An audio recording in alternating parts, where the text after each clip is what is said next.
Dirter.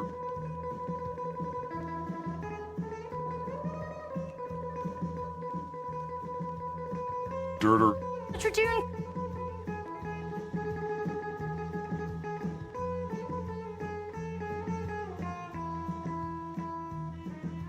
Ontogeny.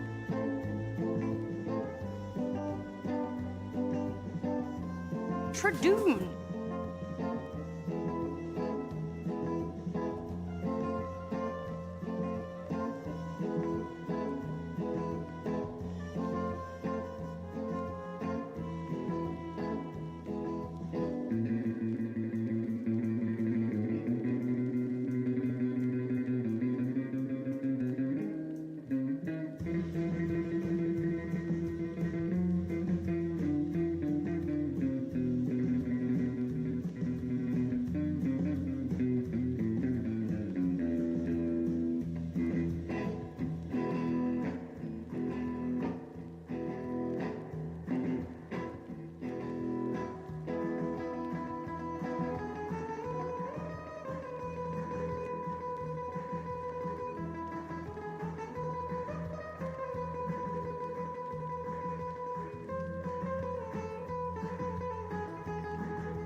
What you doing?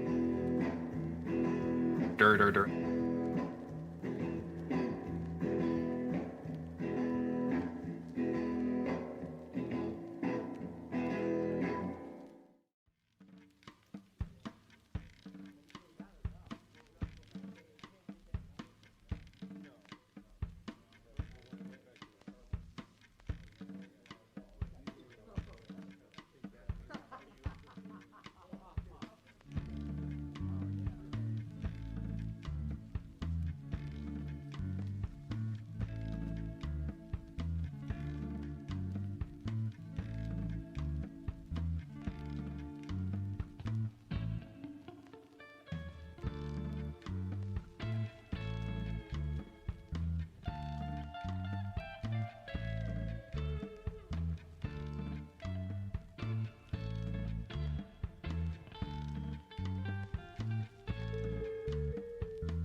This is where it really fits.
Dirter.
If the situation called for still more protection, he simply grew spears which projected from his body armor. In at number 8, we have the Tradoon. Tradoon, the Tradoon, Tradoon.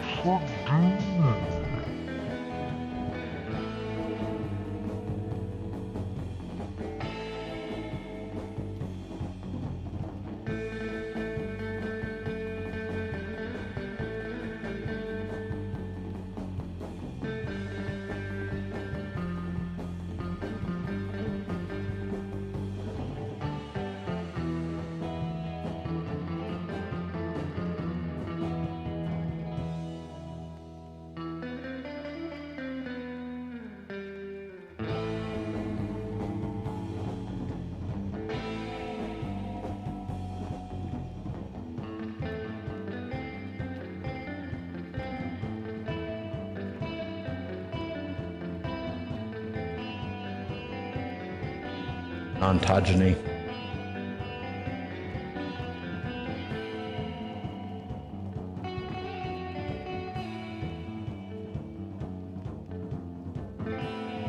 Dirter.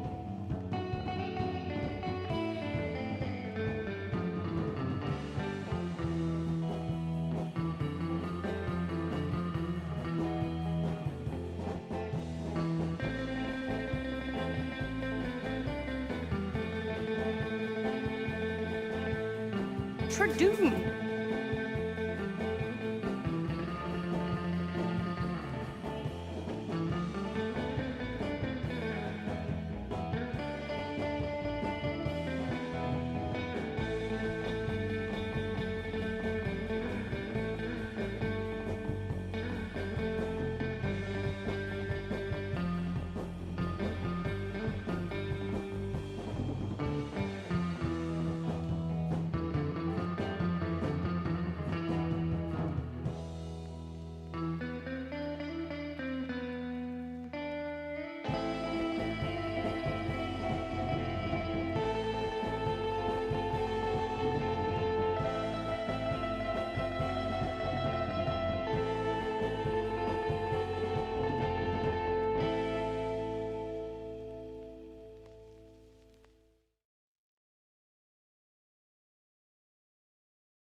We come to this place for science.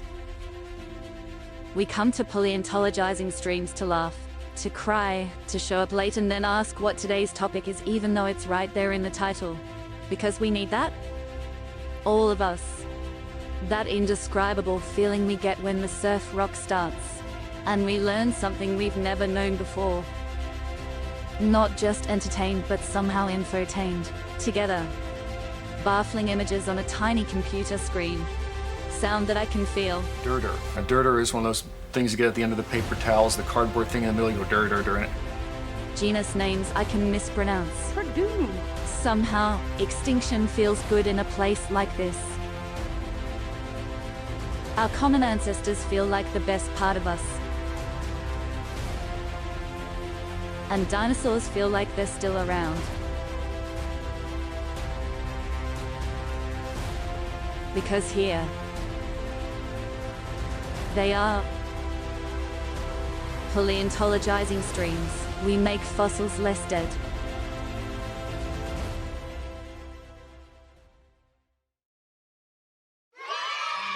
Well, hello everybody, and welcome back to Paleontologizing. It's really good to have you here. Glad you could join us, and we're gonna have a fun stream today, as we always do. But today we're gonna be going over 2 new dinosaurs that were published while I was out doing fieldwork in Wyoming. Normally we try and cover these bits of fossil news as they come out, but I didn't have the wherewithal to do that from the remote wilds of Wyoming, so we're doing that now. We're doing some catch-up, and I'm glad you're here for it. If it's anybody's very first time here, then let me introduce myself real quick, too. My name is Danny Anduza. I'm a dinosaur paleontologist. You probably know already that a paleontologist is a fossil scientist. That's me. I work on dinosaur fossils in particular. Most scientists do not work on dinosaurs. Most other paleontologists work on, everything from fossil plankton to fossil trees, fossil whales, fossil amphibians, fossil fungi. If there's an ancient organism that left record of its existence in the rocks for us to find, then there's a paleontologist who studies that. It's not just dinosaurs. But dinosaurs are what I study. So, yeah. As a dinosaur paleontologist, dinosaurs are what I study, what I publish on in the scientific literature, what I dig up during the summer, and in just a few days now, I think in about 11 days, I'm going to be out doing fieldwork again in Utah, digging up more dinosaurs in the earliest Cretaceous Cedar Mountain Formation. And, oh, here we go right now. 11 days until Utah fieldwork. And I'm going to be streaming it, of course, so I hope you can tune in then, too. It's going to be a lot of fun. Should be a lot more relaxed, honestly, than the fieldwork in Wyoming for a number of reasons. One of those reasons, I don't really have to be in charge for big parts of it, so it's going to feel like a vacation. It's going to be very nice. Anyway, so wonderful to have everybody here. The whole point of these broadcasts is to do science outreach, whether I'm out in the field or whether I'm here in my office. So if you've got any questions at all, questions about dinosaurs in particular, or questions about the fossil record in general, questions about the history of life on Earth, questions about extinction or evolution or classification, questions about the philosophy of science, more broadly, do not be shy with those questions. Do not be shy with those questions. That's the whole point of these broadcasts. I'm glad you're here. Let's see who's here in the chat real quick. Shaggy Rex, Utah Raptor is from the Cedar Mountain Formation, yeah. But we're going to be digging in rocks earlier in the Cedar Mountain Formation, potentially the oldest Cretaceous dinosaur-bearing rocks in North America, if not in the world. The very, very beginning of the Cretaceous period in North America, before Utah Raptor even evolved. 76, 75 million years ago? No, we're talking like 140, 142 million years ago. Here, let me show you. Go to our stratigraphic chart here. Bring it down to linear time. And here we are. Cretaceous. So we think... I gotta talk to Jim about this again, but I seem to recall Jim is now convinced that these rocks are from the Berriasian stage. So between 140 and 145 million years old, the very beginning of the Cretaceous. This is before flowering plants even evolved. Flowering plants, I think, show up in like the Hadarivian or Barremian, something like that. Maybe Valentinian? It's before flowering plants even showed up on the scene. So, yeah, so not long out of the Jurassic at all, Crimson Carnotaurus. Almost a recovery fauna after that extinction event. And Jim is convinced that there was an extinction event there. We'll be talking about that too over the summer. I'm very excited. But yeah. Anyway, let's see who else is here in the chat. TMK, DK, Paleolord, Sloppy Salamander, Arita Can Wife, Smorphosaurus, Fall Machine, Lenina, how are you doing? Welcome. Matt M33, Alexander Morrison, Anastasia Fashini, Nathaniel Sor, Kodali, Wojo H, Bush Doctor, Danish Viking, Slumbart. Welcome, Slumbart. Haven't seen you here before.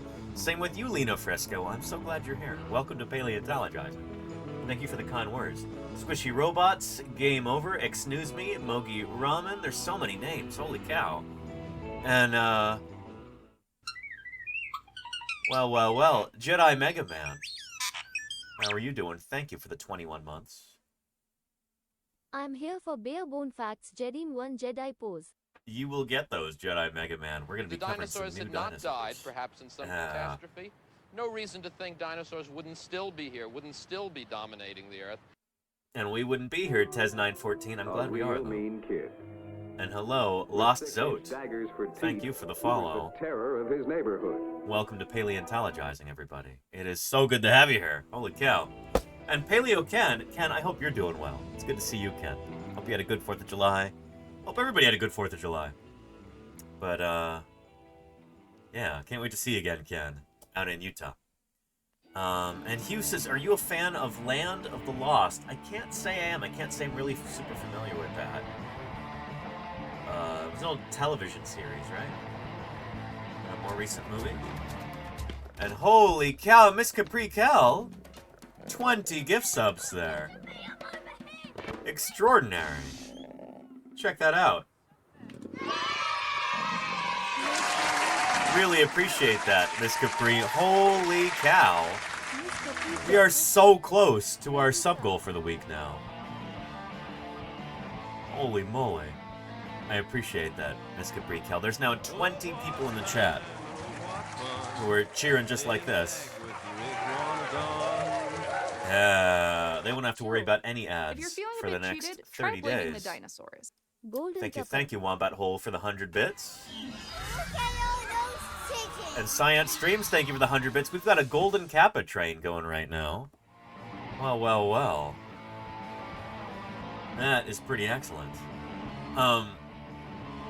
Fantastic. So how does this work? Golden Kappa trains. I know you get the rare Golden Kappa emote.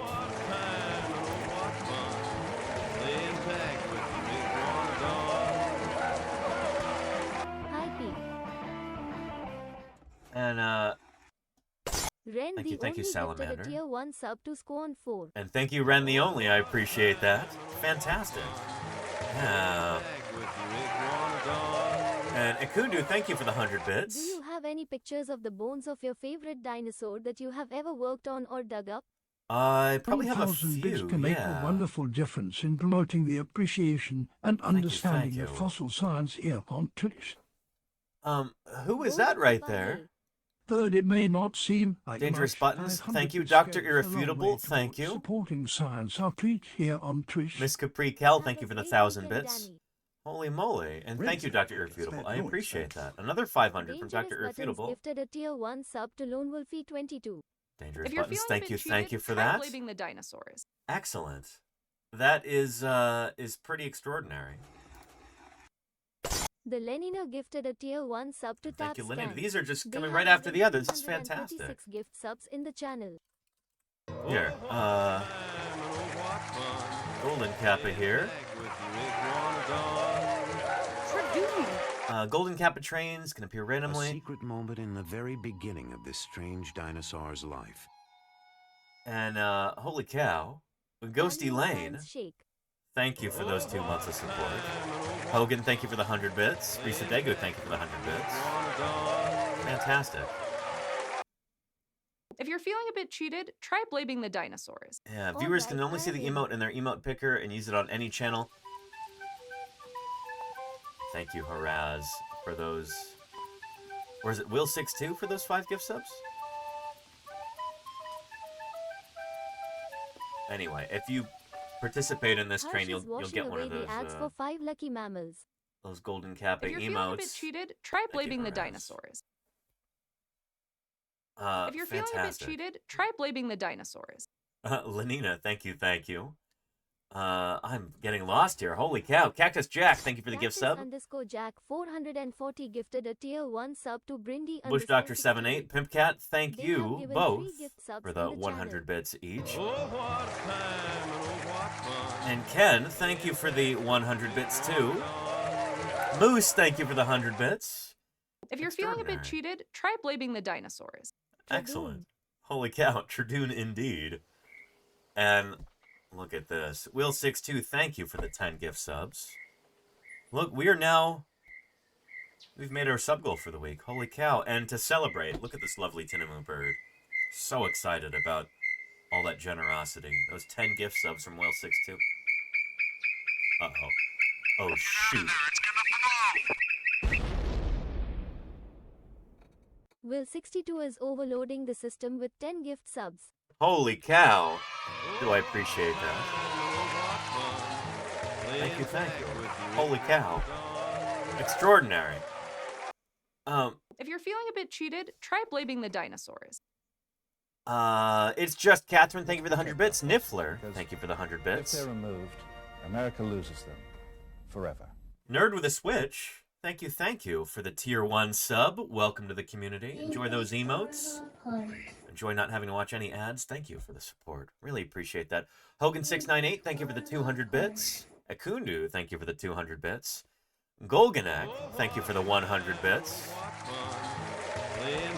Extraordinary. I really appreciate that. Holy cow. Double exclamation mark 2 more new dinos and golden kappa exclamation question mark wow. It's a good day, Golganek. Thank you for helping make it a little bit better. Appreciate you. That is excellent. Yeah. Holy cow. Yeah. Fantastic. And Nightingale Champ says, love the background you have. Thank you. I appreciate that.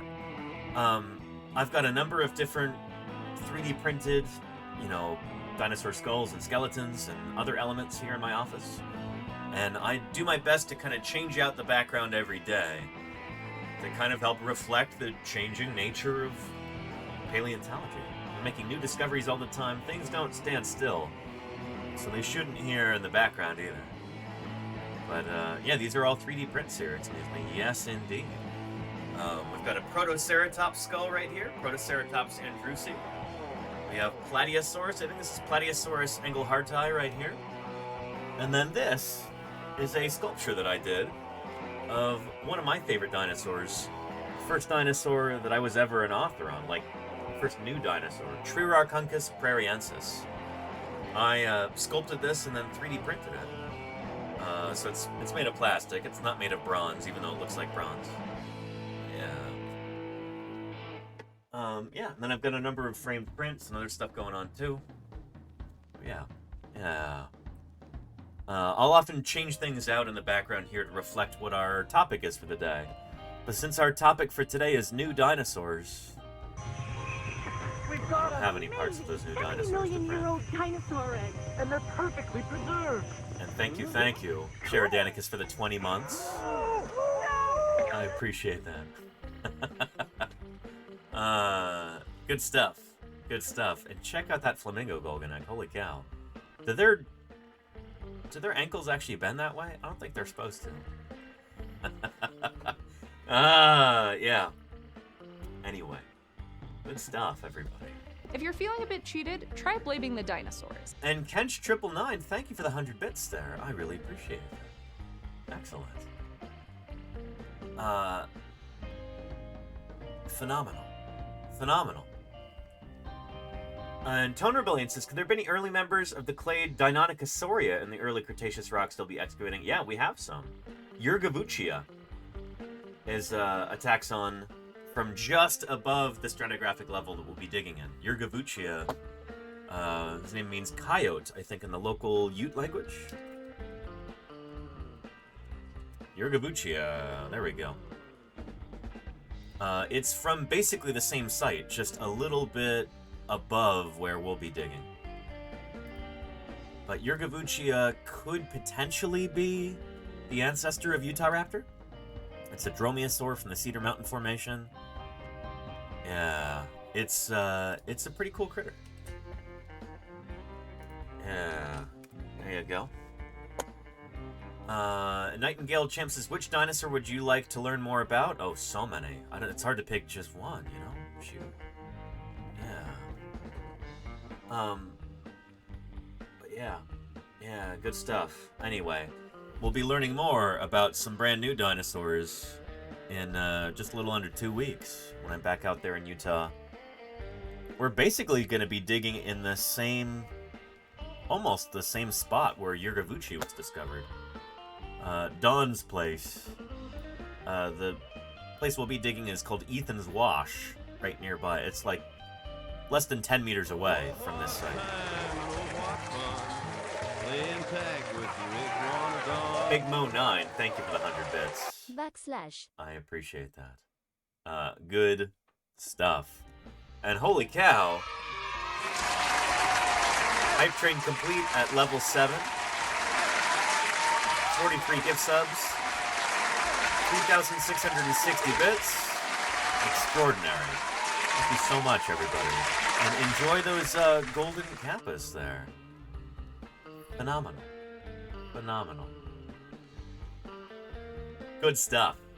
Good stuff. Too bad they're not gold dinos. Yeah, Schools to Gabo. I mean, but I'm not going to complain about these. That's excellent. Feel free to use those in other Twitch chats for the next 24 hours, because they will last 24 hours before they disappear again. But we've gotten a few of those here so far this year. It's been excellent. And thank you for all the support, everybody. I really appreciate that. We've made our sub goal for the week. Fantastic. And Alexander Morrison says, any crocodilomorphs at that site? We might have a few croc pieces. I think we might have a couple of scutes. But not a whole lot there. We've got a lot of plant material from a planty guy that seems to be pretty similar to Tempskia. Yeah. Something like this. Yeah. A really weird kind of like conifer relative. That was really common in the early Cretaceous of North America, and then it just kind of disappears. Lots of that, and then the dinosaur we're digging up seems to be fairly similar to Iguana colossus and Hippodraco, both of which pictured right here. But ours seems to be distinct. Seems to be a new iguanodont, which is pretty exciting. And Karen Poole, who is going to be studying this and describing it, she's going to be out there with us. And she's convinced that all the bits that we have from the past, like, 5 years of digging, they represent a new species, probably a new genus of iguanodont. It's exciting stuff. It's got features that these guys don't have. And the wonderful thing is, we've got multiple ontogenetic stages represented. Which is pretty exciting. So yeah. Anyway, good stuff. Good stuff. Yeah. Anywho. We're here today to talk about some new dinosaurs. So why don't we go ahead and get into that, shall we? Without further ado, let's start up some fossil news here, shall we?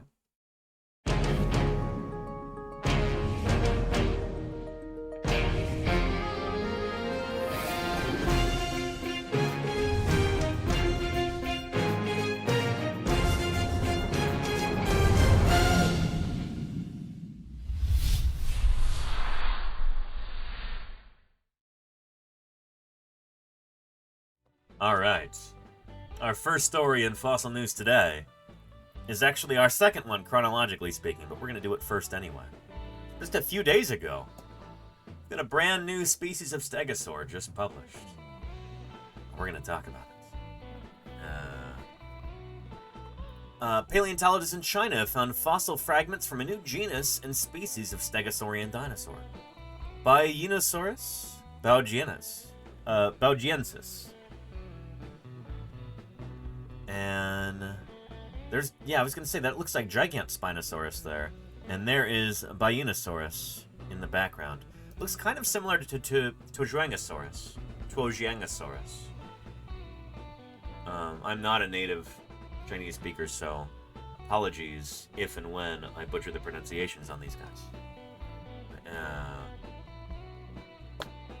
Bionosaurus baugiensis roamed Earth during the Middle Jurassic, about 165 million years ago. So let's go back to our time chart again. Switch back to linear time. Let's give you some perspective on this. So, looking at our international chronostratigraphic chart right here, you and me and Twitch.tv are right here at the very top of this. Within the black pixels. We're not even in the Quaternary, it's in the Holocene, which is the tiniest little sliver of time that represents like the last few thousand years. It's, excuse me, above the Pleistocene within the Quaternary period. Anyway, dinosaurs went extinct, except for a handful of birds, 66 million years ago at the end of the Cretaceous period. Right here. Then, you had the Jurassic when you go back further in time. That ended 145 million years ago. The Middle Jurassic is a time that's kind of underrepresented in terms of dinosaur faunae. We don't have a whole lot of dinosaurs from the Middle Jurassic. In fact, China might be the best place in the world to find Middle Jurassic dinosaurs. That's exactly where this new stegosaur is from. About 165 million years old, so probably like Calovian stage right here. If not Bathonian. I'd guess it's probably Calovian. But we shall see. And, dang, we were really young. I mean, we are, Darkside. Human beings have only been around for about 200,000 years. 200,000. That's nothing in the grand scheme of things, you know? Absolutely just... Here, maybe we'll take a brief detour and talk about that for a second. Here's some objects, gorgeous gargantuans. Thank you, Wombat Hole, for the 17 months. So long ago, their fossil bones remain, so we know just what they were like and can even sculpt them into still, or rather, extinct life. China digging up the landscape. In the best possible way. Finding new dinosaurs, absolutely. Yeah, let's, jump to, just to kind of put things into perspective here. There's a nice little analogy, courtesy of Bill Nye, actually. Let's take a look at this. What's wrong with this picture? Remember, dinosaurs and humans never lived at the same time. Got it? Yeah, all right. Well, I mean, except for birds, but that's another story. Good evening, sports fans. Timmy Tucker. What's Guanji, Kenya?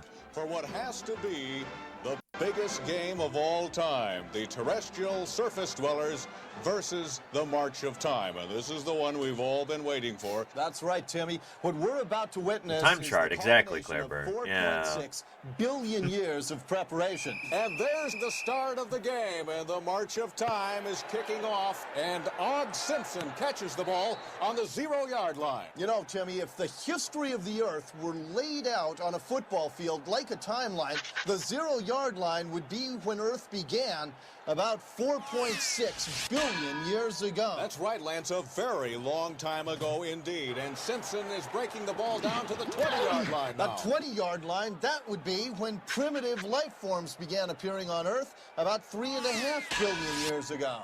Yep, and so you kind of get the analogy here, right? Simpson crosses the 50 now. 45, 40, 35, 30. He's getting close now. 25. He's on the 20-yard line. By the way, the 20-yard line, that would be when land plants and fish appeared on the Earth about 425 million years ago. Simpson is now drawing a crowd at the 10-yard line. That's only 225 million years ago. Some of the earliest dinosaurs. Dinosaurs appear. He's down to the 9 now. The 8. Maybe a little bit after the first dinosaurs. 65 million years ago, more or less. Now we know it's 66. Became extinct. 5, 4, 3, 2. Touchdown. Fumble. Wait a minute. What happened down there? Was it a touchdown or not? The officials are measuring now. Let's take a closer look now with the MagnaCam. It looks like that fumble occurred within the 1-yard line.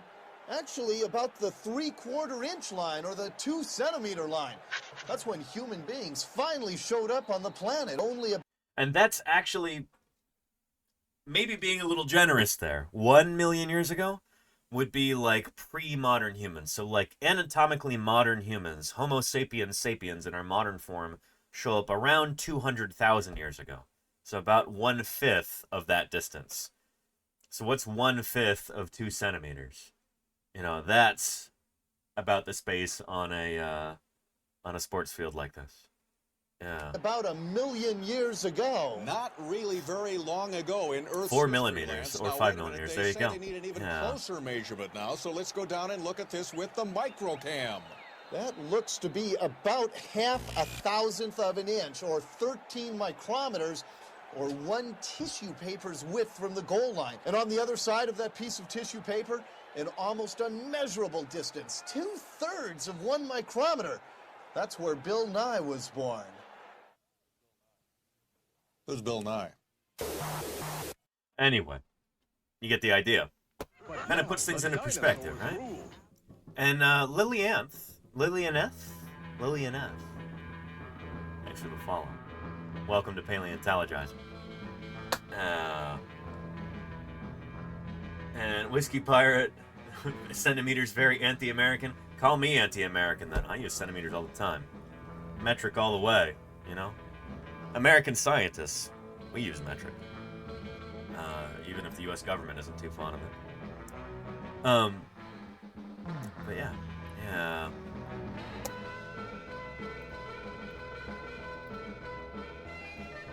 So, our new stegosaur from the Middle Jurassic, about 165 million years old. Pretty cool. This dinosaur species was a member of Stegosauria, a group of plant-eating armored dinosaurs that lived during the Jurassic and Cretaceous periods. Their heyday really is the Jurassic, though. By the time the Cretaceous rolls around, stegosaurs kind of have fallen and can't get up. They're much more rare in the Cretaceous. And then by the Middle Cretaceous, or I guess by the Late Cretaceous, they're totally extinct. It could be something to do with changing Earth's climate that killed off the plants that they ate or something, but just like the Spinosaurs up on land, or non-dinosaurs like ichthyosaurs and pliosaurs that went extinct in the oceans at the same time, stegosaurs bite the dust. Basically right here, at like the beginning of the Cenomanian, or maybe end of the Cenomanian, I think. I guess they kind of barely squeak into the Upper Cretaceous. Yeah. And Whiskey Pirate says, how would you explain to someone who claims that the world is 5,000 years old and humans lived with dinosaurs that they're wrong? Well, they'd actually be correct about the humans living with dinosaurs part, in the sense that birds are living dinosaurs. So they'd be maybe accidentally correct about that part. Because birds are a kind of theropod dinosaur. Strictly speaking, dinosaurs never went completely extinct. There were a few species that survived. They were birds at the time, at the end of the Cretaceous. But you're talking about Mesozoic dinosaurs, and I don't know. That's the thing, is that there's like it's like a very small majority of religious people around the world who have like a very particular kind of weird cultish interpretation of different holy books, like the Book of Genesis, where they try and take that and like take it super literally, almost like it's a geology textbook. They count the number of, like, begats in the book. Like, Jehoshaphat begat Hazalamicah, who begat, you know, Habakkuk, who begat Obadiah, etc. You know, they count those up and they, like, average it out, and then they're like, oh, well, that's 6,000 years, so that must have been when the Earth started. But it's a super fringe belief within religious circles. Because every piece of evidence that we have, not just from the fossil record, not just from geology, but also from human history, also from trees. There are trees on Earth that are older than 5,000 years. So yeah, it's weird to kind of like start with some bizarre conclusion like that. Are you a fan of dinosaurs? I won't get angry if you aren't. Bell's Lodge, thank you for the follow. Welcome, welcome. It's a bizarre thing to like take some kind of like really kooky belief and then base your entire worldview on it. Really spectacular. Spared no expense. Lilianathi gifted a tier 1 sub to Ryder. Lilian, thank you This is their for first gifting gift Ryder sub in the KP. I really appreciate that. Yeah. Anyway, here's what I would say for somebody who like kind of insists on having that viewpoint is like you're building your whole like worldview on a foundation of sand, you know? Like, if all of your faith is tied to this idea that the Earth is less than 10,000 years old, you're setting yourself up for failure. Because we know for a fact that is not the case. So, yeah, it's a losing proposition. Like, don't sabotage yourself like that. Oh boy. Anyhow. Yeah. And, Waffle House, is the stuff on the wall behind you real, or is it a scree? A screen? Yeah, definitely a green screen, you know. Very advanced one, you know. 50,000 a year has been well spent. And Janine's Mess, thank you for the 11 months of support. I really appreciate that. Thank you, thank you. Tier 3. Phenomenal. Appreciate you, Janine. Thank you very much for your support. But yeah. Bell's Lodge says Claire is here, so it's a good space to be. Agreed. Shout out to Claire Burr, one of our most loyal and tireless mods. You run things, Claire. I appreciate you. So yeah. And Naneni says, I would say we'll have to agree to disagree. Can't be bothered arguing with such people. I mean, in a certain way, I was raised to believe that, though. You know? I do believe people are reachable. That's the whole point of me doing these broadcasts here on Twitch, you know, of talking to the general public. You know, I'm willing to have a discussion with anybody who comes at things in good faith, you know? Let's protect our fossils, because if they're removed, America loses them forever. D19D, thank you so much. Is that Digged? How do you pronounce your name? Thank you for the Prime sub. I really appreciate that. Thank you, thank you. Good stuff. Yeah. But yeah. Anywho, good stuff. And Dinosaur Dave makes a good point too. Dinosaur Dave says it's not about arguing with that specific person, it's about the others around listening. Part of it, yeah.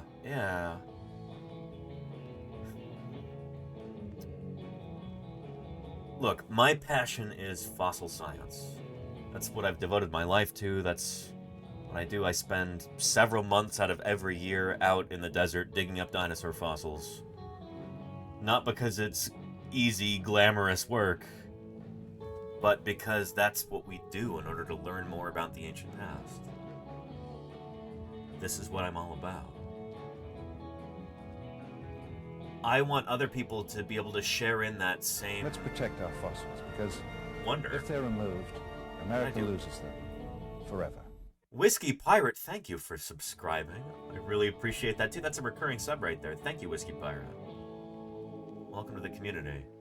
And enjoy the emotes. Enjoy not having to watch any ads for as long as you stay subscribed. I appreciate that. Enjoy knowing that you're helping further this mission of science outreach and education. I like to think it's important stuff, you know? I'm trying to contribute in some small way to people appreciating the natural world around them and understanding its long and incredible history. You know? Yeah. Guju Viper says, your thoughts on Graham Hancock 12,000 years theory. I don't know what that is, but if he's saying that the Earth is only 12,000 years old, then he's a crackpot. I don't know. I'm not familiar with this. Yeah. Oh, was he the like ice theory guy? Shoot. There's this old idea that the Nazis were really into also, that all of the planets and all matter in the universe is like tied to ice and some kind of nonsense like that. I don't know. It's some like hollow earth, flat earth weirdness. But yeah. And K Crew K says, how was the age of dinosaurs initially determined? Ooh. We didn't actually have good dating methods in the early history of dinosaur paleontology. That stuff's much more new than that. When the first dinosaurs were discovered and scientifically described back in like the 1820s in England, we didn't know how old the Earth was. Back then, the method that a lot of people used to try and figure out how old the Earth was like to look at, you know, lines from the Bible to try and figure that out. They didn't have a real scientific way of testing how old the Earth was. That would come later with the advent of geology and eventually radiometric dating. We can talk a bit about that. But yeah. And let's see. Wouldn't put any credit to it unless you see a credible source, Whiskey Pirate.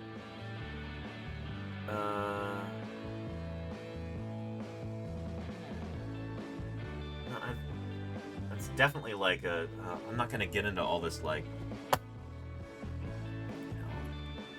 sensationalistic Nazi nonsense, but that was like a big thing with the SS. They were like trying to basically create new religions and stuff like that. Had like a cult aspect to, German nationalism. Where was this? Let's talk a bit about radiometric dating. Here we go. I've showed this video before, but it's pretty decent.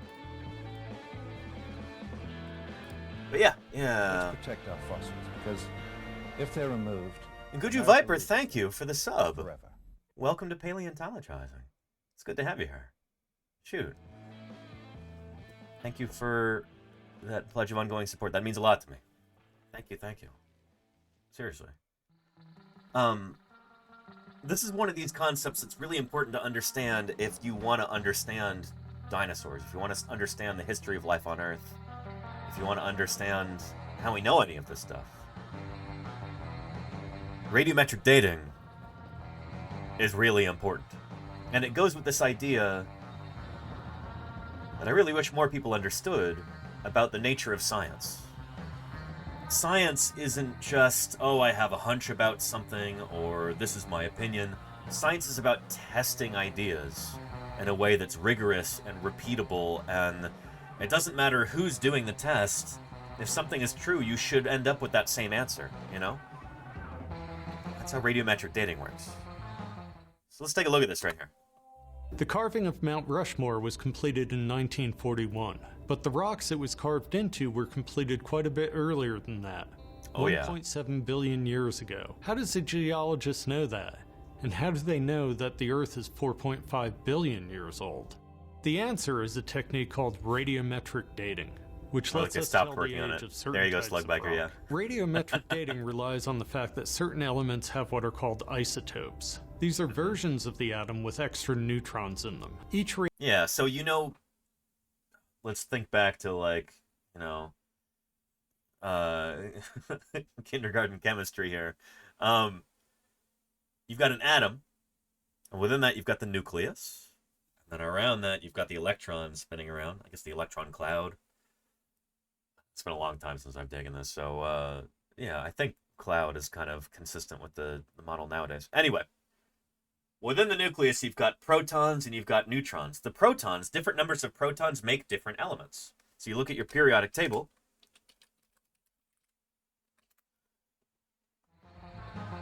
and they've got different atomic numbers. So let's find iridium there with 77.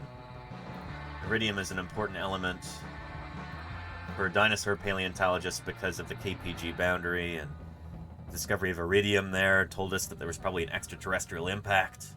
An asteroid hit the Earth. Iridium, with its 77 protons, is very rare on the Earth's surface, but it's very common in space rocks. So anyway, these are arranged according to their atomic number. That's the number of protons here. Protons have a positive charge, but then you've got neutrons, which have a neutral charge. Neutron, neutral. And so you can have different isotopes. That's where you've still got the same number of protons, but the neutrons are just a little bit off. And those are often unstable. And so they decay over time. They decay at a known rate. Alright.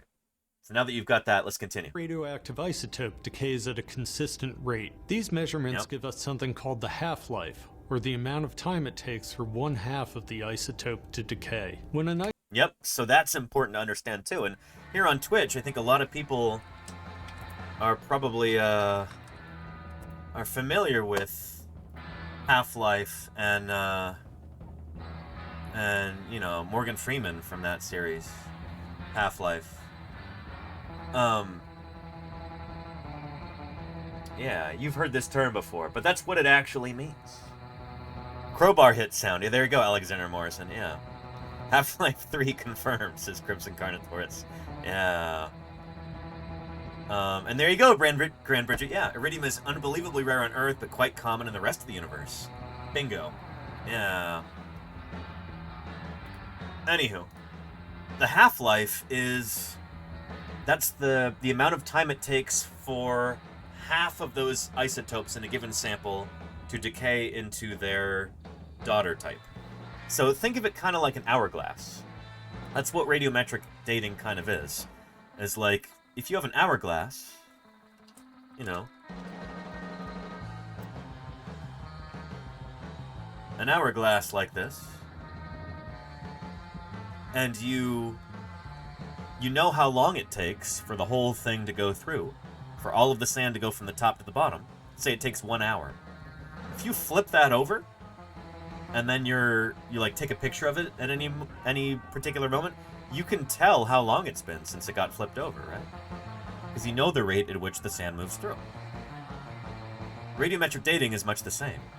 You're watching one isotope decay into another over time, and if it was all the original isotope at the beginning, which it usually is, then you know how long it's been since that rock was formed. Isotope's half-life is up. Half your original element will be gone, transformed into a different isotope. Another half-life and you're down to 1/4 of your original amount. A half-life after that and you're down to 1/8, and so on. The length of a half-life is different for every isotope. If you wait for enough half-lives to pass, you'll have a hard time detecting any of your original material. So to date something relatively recent, you want an isotope that decays quickly. To go older, you want an isotope that decays very slowly. The term carbon dating refers to dating using carbon-14, which we mentioned earlier. And we don't use carbon dating on dinosaurs, for instance. The half-life is way too short for carbon dating. Carbon-14 has got a half-life of like 50,000 years or something. Useless for dinosaur fossils. So we've got to resort to other radioactive isotopes instead. It has a half-life of 5,700 years, and most of it will be gone by about 50,000 years. To date things that are older than that, you want an isotope that decays very slowly. Uranium-238 has a half-life of 4.5 billion years, so it can be used to date things as old as the solar system itself. How do we use this to get the age of something? The unstable radioactive element that you use is called the parent, and the stable, happy isotope you end up with is called the daughter. Dating only works if the only source of the daughter isotope is the decay of the parent. You also need a rock that behaves a bit like a sealed time capsule, preventing daughter isotopes from Usually look leaving for and keeping new parent isotopes from wandering in. That way, if you end up with half daughter and half parent isotopes, you know that one half-life has gone by, since the rock kept everything locked into the same place. Certain minerals form a tinker toy-like cage around any larger isotopes. This locks everything in place and makes for an excellent time capsule. Zircon crystals, for example, can trap atoms of radioactive uranium inside them, as well as its daughter isotope, lead. So, measure the proportion of uranium to lead in a zircon crystal, and you can figure out when it must have formed. Take this tiny zircon, for example, which would fit comfortably on the head of a pin. Believe it or not, this tiny zircon, which comes from Western Australia, is the oldest piece of Earth we've ever found. It's an absolutely mind-blowing 4.4 billion years old, and comes from when the Earth was only 150 million years after its formation. The zircon was dated using two different isotopes of uranium, uranium-235 and uranium-238. This provided a built-in cross-check, as you had two different clocks keeping time within the crystal. Whichever clock you look at, they give the same result. The uranium's been trapped in that zircon since it formed 4.4 billion years ago. Most dating techniques only work with certain types of rock. You can tell when lava erupted, for example, but can't figure out when sandstone formed. That's because the sandstone doesn't trap isotopes in the tinker toy-like cages that we mentioned earlier. So that's really important to understand too. And hello, Mini Pie. How are you doing?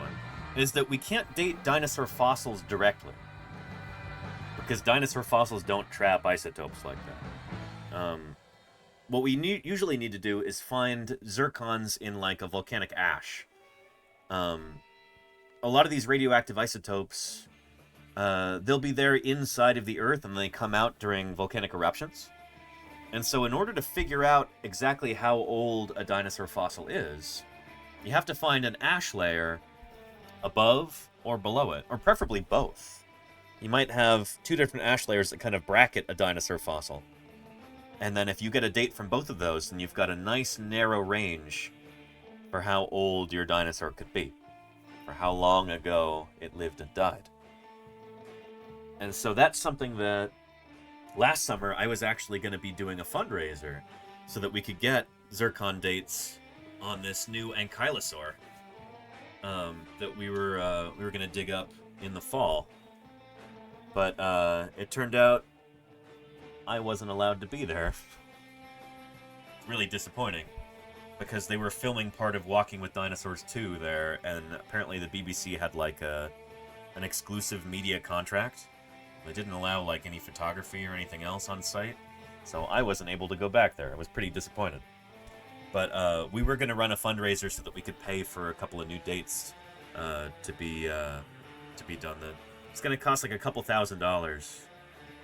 There are cheaper ways to do it, but they take way longer, and we didn't have the time for that. But I think Jim was able to find the money elsewhere. Anyway, there's a few different laboratories around the country where they do these analyses, and you can actually get a super precise date for how old those zircons are. Anywho, yeah. But, yeah. Hey, Mini Pie. How are you doing? Anyway, let's finish out this video.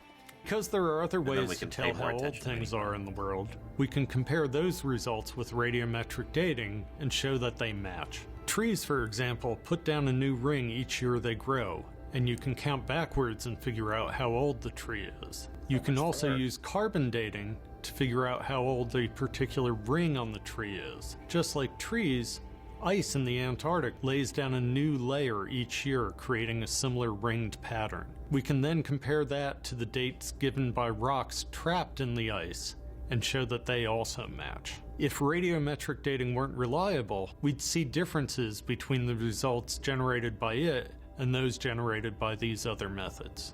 So that's really important there to understand. Like, right, so that science is all about testing, and it shouldn't really matter who does the testing. Like, if something's true, different laboratories, different researchers should get the same results. In theory, that's exactly what happens with radiometric dating. Different teams around the world will get the same answers for things because those are the correct answers. Using different methods, everything points to the same answer, which is really cool. If it doesn't, then that probably means that somebody made a goof or something happened. And occasionally there are discrepancies like that. And, yeah, and it could be, you can have controversies about that kind of thing. But those are usually pretty granular, you know? Every, like, legitimate working scientist in the world agrees that the Earth is about 4.54 billion years old. That dinosaurs, except for a handful of birds, went extinct 66 million years ago, etc., etc. And that's the thing about science, too, is that if there were any doubt about these things... A real mean kid. Hills55, thank you for the follow. With 6-inch daggers Welcome, for welcome. teeth, he was the terror of his neighborhood. If there were any doubt about these things, you would have researchers absolutely pursuing that. Another edition of Lifestyles of the Large and Extinct. And Guns N' Roses, thank you for the follow. Welcome, welcome to Paleontologizing. For instance, if I had some doubt about a previous finding or something like that, and I were able to demonstrate that it was incorrect, holy cow, that would be huge for me, you know? If it turns out that the Earth was actually much older or much younger than everybody thinks, that would be like a Nobel Prize-worthy discovery, you know? I guess there isn't really a Nobel Prize for geology, but you know what I mean. If you as a scientist are able to demonstrate that a long-held belief is actually incorrect, you can prove that, holy cow, is that a big deal. Like, your star can rise astronomically from that. That's kind of the dream as a scientist, is to, like, make a big discovery like that and overturn old ideas. And there's a few projects that I'm involved with that are kind of trying to do that on a small scale. But, you know, it's always in the interest of just learning what's really true. That's what science is all about. Anywho, happy Friday to you too, Spiral Walker. Yeah, anywho. And what did dinosaurs sound like, says Sedai? That's a great question. I don't know if we'll have time to get into that right now, but, because we're kind of on a different subject. And we got to get back to our stegosaur, but yeah. Sound doesn't fossilize readily, but some dinosaurs, like Parasaurolophus, had like hollow resonating chambers in their skulls, it seems. So we can kind of model what they would sound like to a certain extent, which is pretty cool. Anyway, yeah. Let's finish this video. Between the results generated by it and those generated by these other methods. Fortunately, radiometric dating is reliable, which means if we go to Mount Rushmore, we know we can touch rocks that are 1.7 billion years old. Pretty cool stuff.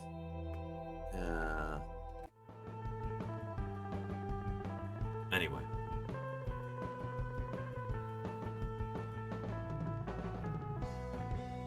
And Shaggy Rex, Syrinx of an ankylosaur. Was it the Syrinx? I thought it was just the nasal passages and some of the other vocal apparatus. Always ate their vegetables. Masarko, thank you for the follow. Welcome to Paleontologizing. Anyway, let's get back to our new stegosaur here after our little interlude about radiometric dating there. And Mini Pie, let's get some treats for you, shall we? Let's get some treats for you.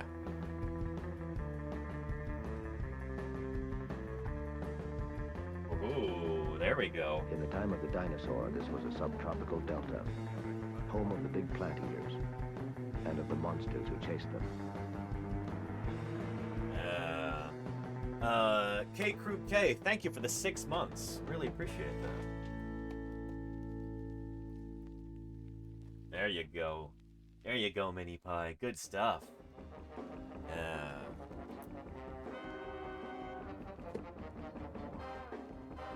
Yeah. Oh. How is that?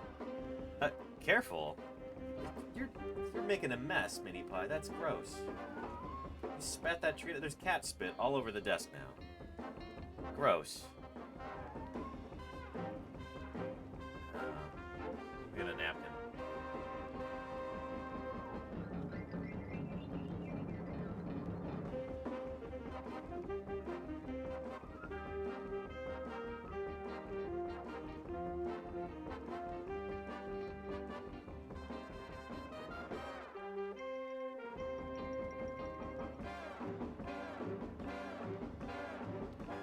Making a mess. You eat the rest of those. Clean them up.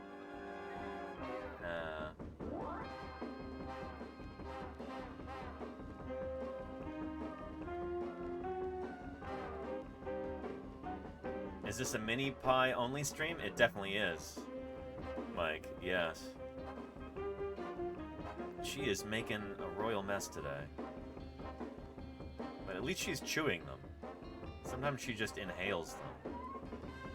They're supposed to be good for her teeth, so she's supposed to chew them. We've talked about this, Mini Pie. We've talked about this. Thank you for cleaning those up.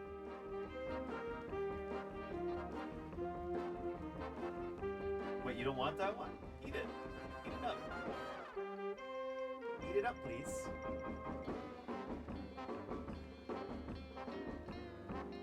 Come on.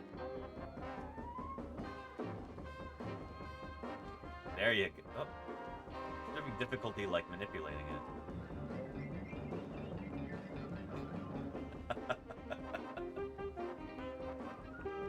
There you go.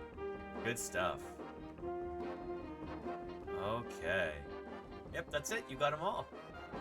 Good job, Mini Pie. Good job. Yeah. Well done.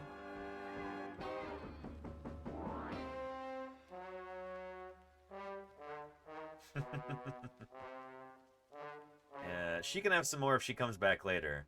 But I don't want to overload her right now, or she's gonna go puke.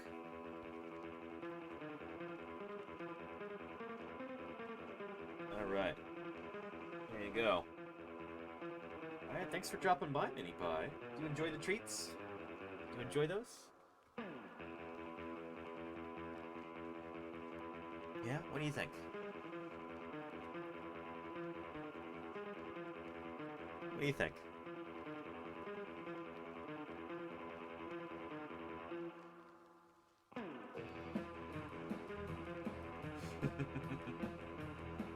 Yeah. Good stuff. Good stuff. Yeah.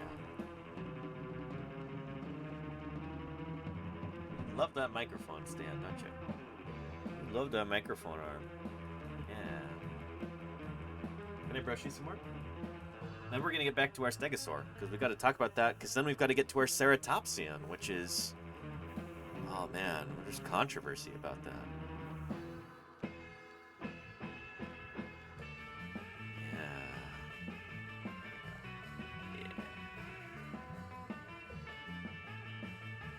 This is the life, isn't it, Mini Pie? You get to supervise the streams, you get treats, you get brushed. How could things possibly be better? Nice air conditioning in here too when it's blazing hot outside.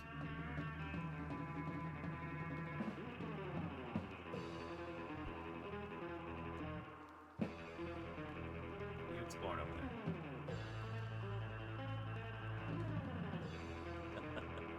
Okay, I really got to get back to our science here, Mini Pie.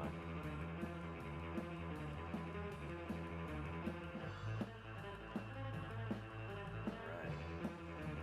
You got enough? Time to go? Alright, thanks for joining us, Mini Pie. Ladies and gentlemen, Mini Pie.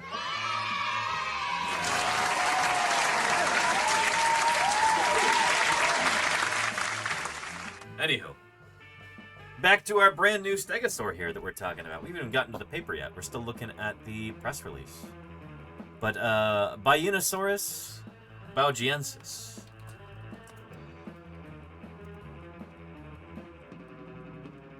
I think there was an I, right? Bayonosaurus. There we go. Would have looked something like that. And there's a cat, not unlike Mini Pie for scale. Kind of a smaller stegosaur. They made it look kind of like a cross between Tuajangosaurus and Kentrosaurus here. But, good stuff. This guy was just published 2 days ago. On July 3rd. Pretty exciting. Stegosaurs are a minor but iconic clade of ornithischian dinosaurs, yet due to a poor fossil record, their early evolution is poorly understood, said Dr. Li Ning from the China University of Geosciences and colleagues. These dinosaurs are characterized by the possession of 2 parasagittal rows of hypertrophied dermal armor plates, so big plates on the back, and or spines extending from the neck to the end of the tail that have been found on all continents except for Antarctica and Australia. And there is potential record of a stegosaur from Australia, but it's only known from footprints, as I understand it. The earliest stegosaurs are from the Middle Jurassic. They achieved a global distribution by the Late Jurassic, and subsequently waned in diversity through the early Cretaceous. Records of stegosaurs in the Middle Jurassic are rare, including only 5 species. Loricatosaurus from the UK, Isobariosaura from Argentina, Adrakeetlit from Morocco, Huayangosaurus, and Bashanosaurus from China. The partial skeleton of Bayonosaurus baugiensis, comprising a partial cranium. Oh man, we've got skull from this? Yes! 1 cervical vertebra, that's a vertebra from the neck, 7 dorsal vertebrae from the back, and 1 caudal vertebra from the tail were discovered in the Wangjiashan Formation. The study area is located in the northwestern part of the Baojishan Basin, belonging to the Pichuan district of Baiyun City, Gansu Province, China, the paleontologist said. Related to Isibarosaura, Alcovosaurus, Jiangjunosaurus, and Gigantspinosaurus. Let's take a look at the paper. It's in Nature Scientific Reports, so it should be open access. Yes, indeed. Oh, yeah. Beautiful. Which means you can read it, too. There you go. There it is in the chat. Access granted. So, this is one of my favorite things to do on Paleontologizing, is going over the original literature. This might not seem like the most exciting thing in the world, but what you're getting here is actual science straight from the source. You know, this is straight from the science horse's mouth, so to speak. I think it's really important to show this off because most people, they might go their entire lives without ever actually seeing a scientific publication like this. You know? Maybe you hear about scientific findings on the news or something. Maybe on, like, drive time radio.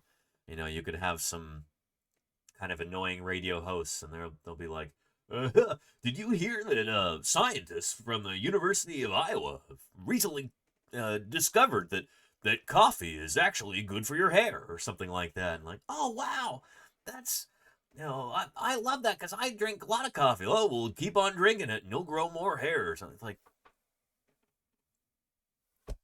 what?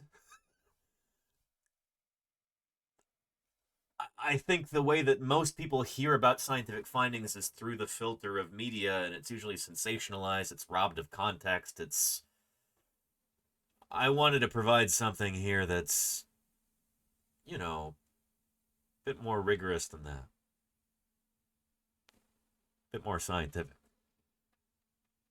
When they say, oh, well, a new study was published, this is what that actually is. You're looking at a piece of scientific literature here. This is from a peer-reviewed journal, Nature Scientific Reports. I'm trying to demystify the scientific literature a little bit, you know? Not that anybody would be scared of it, but, like, you probably never get a chance to see this. So we're going to walk through this scientific paper, briefly, point out some of the cool things about it, and if you've got any questions, don't hesitate with it, you know? Yeah. And Solvotrode, yes, Gigantspinosaurus is a stegosaur, and, and not a Spinosaur. Kind of an odd name. But Spinosaurus has got, you know, gigantic spines on its shoulders, hence the name. Oh, by the way, this might come as a revelation to some people watching, but there's many different kinds of Stegosaur. Stegosauria is a family. So there's numerous genera and species of Stegosaur. Stegosaurus itself is the most famous, and also the best known of all the Stegosaurs. There's a bunch of different kinds, as you see right here. Most of these are pretty incomplete. Stegosaurus itself is almost certainly the best known Stegosaur, the most complete. But you've got other ones like Kentrosaurus, Twajangosaurus, and others that are very well known. But yeah, Stegosaurus is just the tip of the iceberg when it comes to Stegosaurs. Lots of different kinds of these critters. It looks like Huayangosaurus right there. Yeah. Reganosaurus. You've got Hesperosaurus, and Miragaia, and Dawsontrurus, and a bunch of others. So it's a cool group of animals, Stegosaurs. Bunch of different kinds. And now we've got a brand new one. And all from the same period as Darkside. They're from two different time periods. From the excuse me, the Jurassic and the Cretaceous. Smorf, thank you for the 100 bits. I appreciate that. And no, Regnosaurus is right here. See? Regnosaurus. Anywho. Yeah. And Isolated says, are there any modern-day examples of animals with those large fins or frills? We call them plates on Stegosaurs. Plates and spikes. Or sometimes spines. And no. We don't really have any modern animals that have anything close to this. The plates of Stegosaurs are a modified form of what we call osteoderms. Osteoderms are like bones embedded within the skin. And so,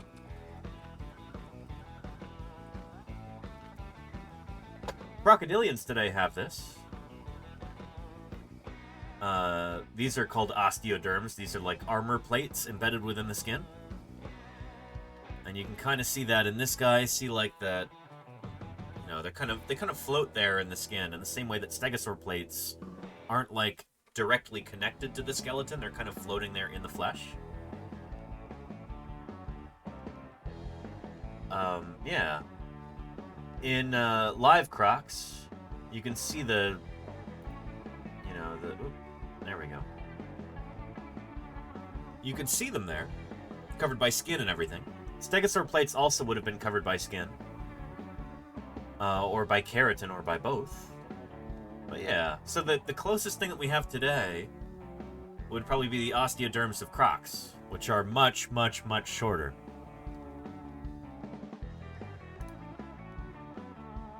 Yeah.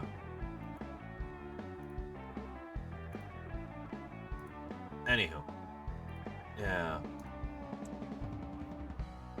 And were the Stegosaurus plates connected to the spine? Not directly, no. Joshua Colossus. They were like a few inches above it, a few centimeters above it, kind of floating in the flesh. Like you see here. So they're not like directly connected with a joint or anything to the backbone. They're just there embedded in the flesh, basically, above the backbone. Does that make sense? Anywho. And Cosmological Kev wants to know, are papers peer-reviewed before or after they are published? Do you get friends in paleontology to proof them? Yes, yes, and yes. We'll be talking about that especially with Lokiceratops, who's next after our new Stegosaur here. And I'm going to be kind of walking you through parts of the peer review process there. We'll actually look at one of the reviews from my old crew chief, Denver Fowler, who left a super long review on that paper disputing several aspects of it, trying to make some corrections, and putting forth his own view on it, too. It's interesting stuff. So you're going to be getting a real kind of inside peek into how dinosaur science works today on like a publication level. And don't mind me, carry on. It says sharks are older than trees. Excuse me. Goodness, I got some cat dander down my throat. Making it act up. But, I mean, sharks, well, not modern sharks, but sharks, I guess elasmobranch fishes as a group are older than trees are. But trees are not really a proper group either. It's a weird statement that sharks are older than trees. Because crown group sharks today have their origins in like the late Jurassic, I think, and there are definitely tree lineages that go back further than that. But the ancestors of sharks do go back to before there were plants on land, for sure. So, that's not as pithy a way to put it, as like, it's not as simple and beautiful as sharks are older than trees. But the real true fact there has a lot of qualifiers to it. It's a lot longer. It's less pretty sounding. But yeah. Yeah. It is cool, though. Sharks have been around for a long time, or at least the ancestors of the group that we would call sharks today go back really far. Anywho. And yes, Kev, it's gonna be good. It's gonna be good. Anyway, stegosaurs.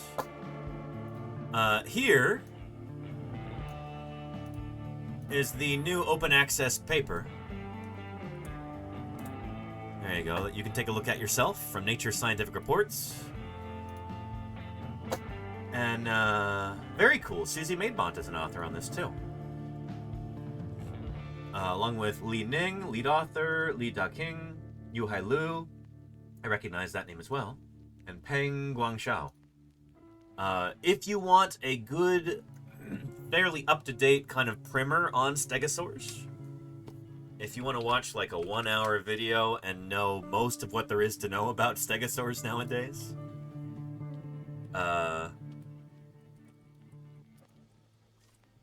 Susie Maidbont actually has a talk here on... That's not it.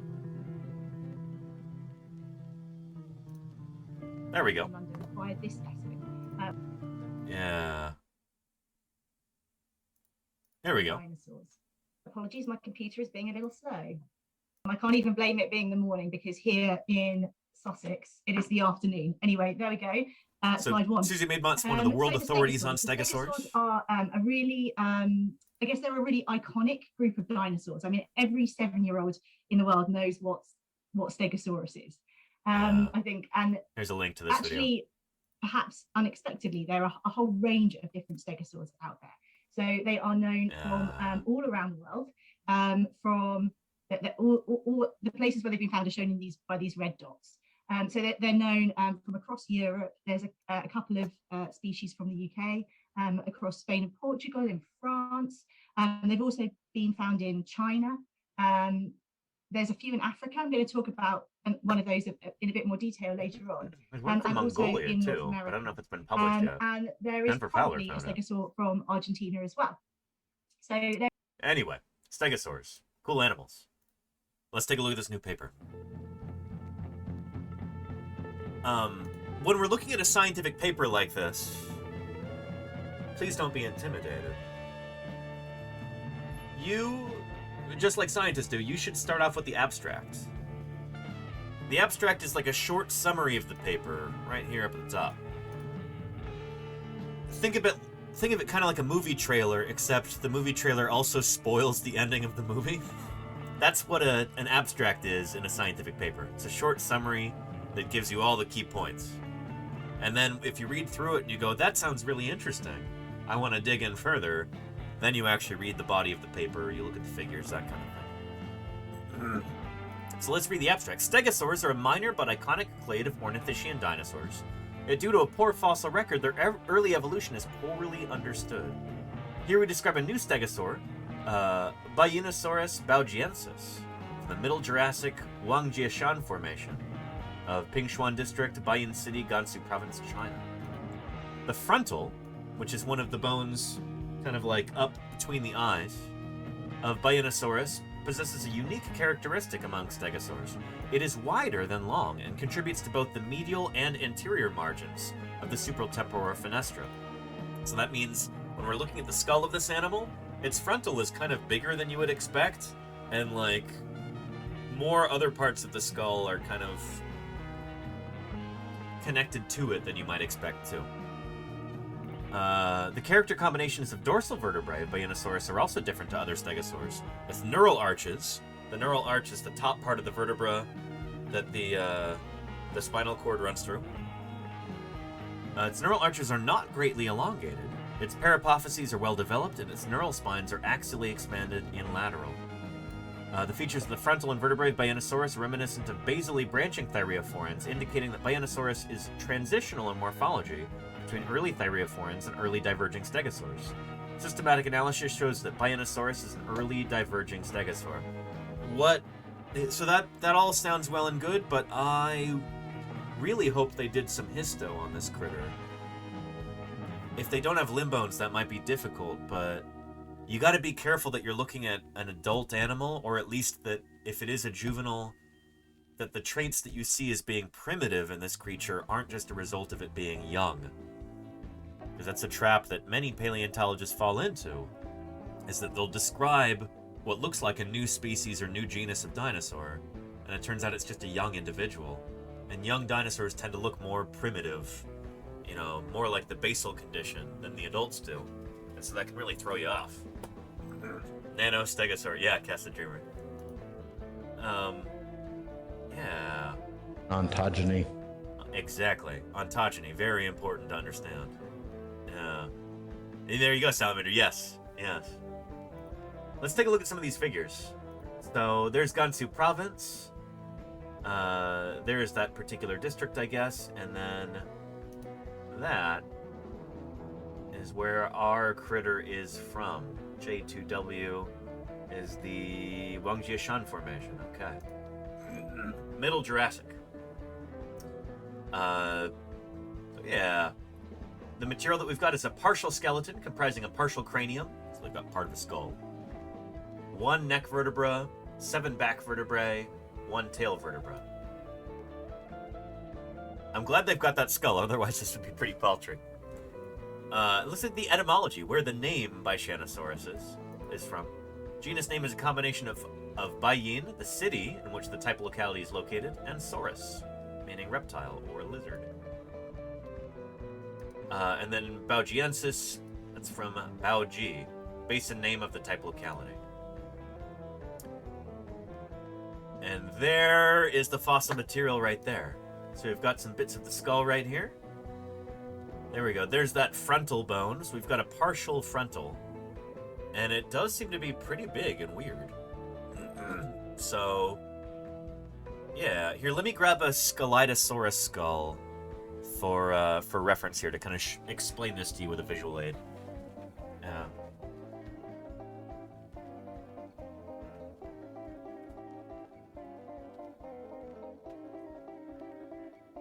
So this is a 3D printed skull of Scelidosaurus, which is an early kind of relative of Stegosaurs. It's a little bit earlier in time, from the early Jurassic. It's also a thyreophoran, so an armored dinosaur. But Scelidosaurus would have looked something like this. And there's the skull right there. So the frontal bones are up in here. So they're like kind of above the eyes, but in front of the brain case. And that's what we're looking at here. So let me... Nope, other way. There we go. Frontal, so they've got this part of it right here. And they've got a few other bones too. They've got the jugal.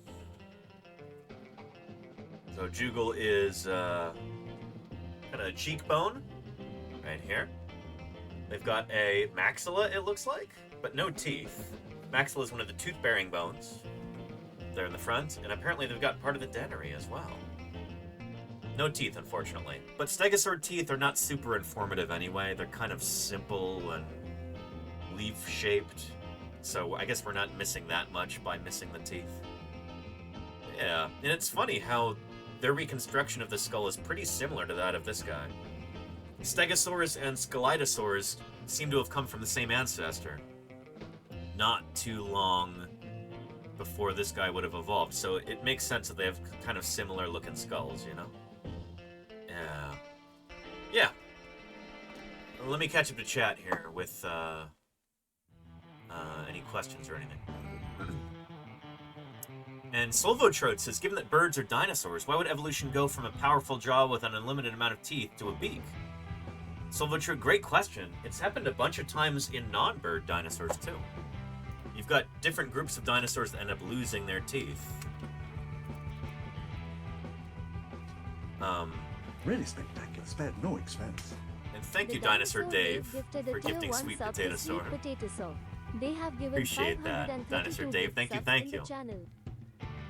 These guys, the ornithomimosaurs, also lose their teeth.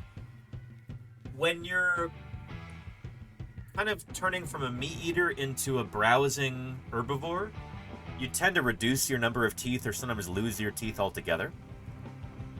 That's what the ornithomimosaurs did. And you can do a lot with a beak, too. You know? With birds in particular, it seems like losing teeth was kind of a weight-saving measure for flight.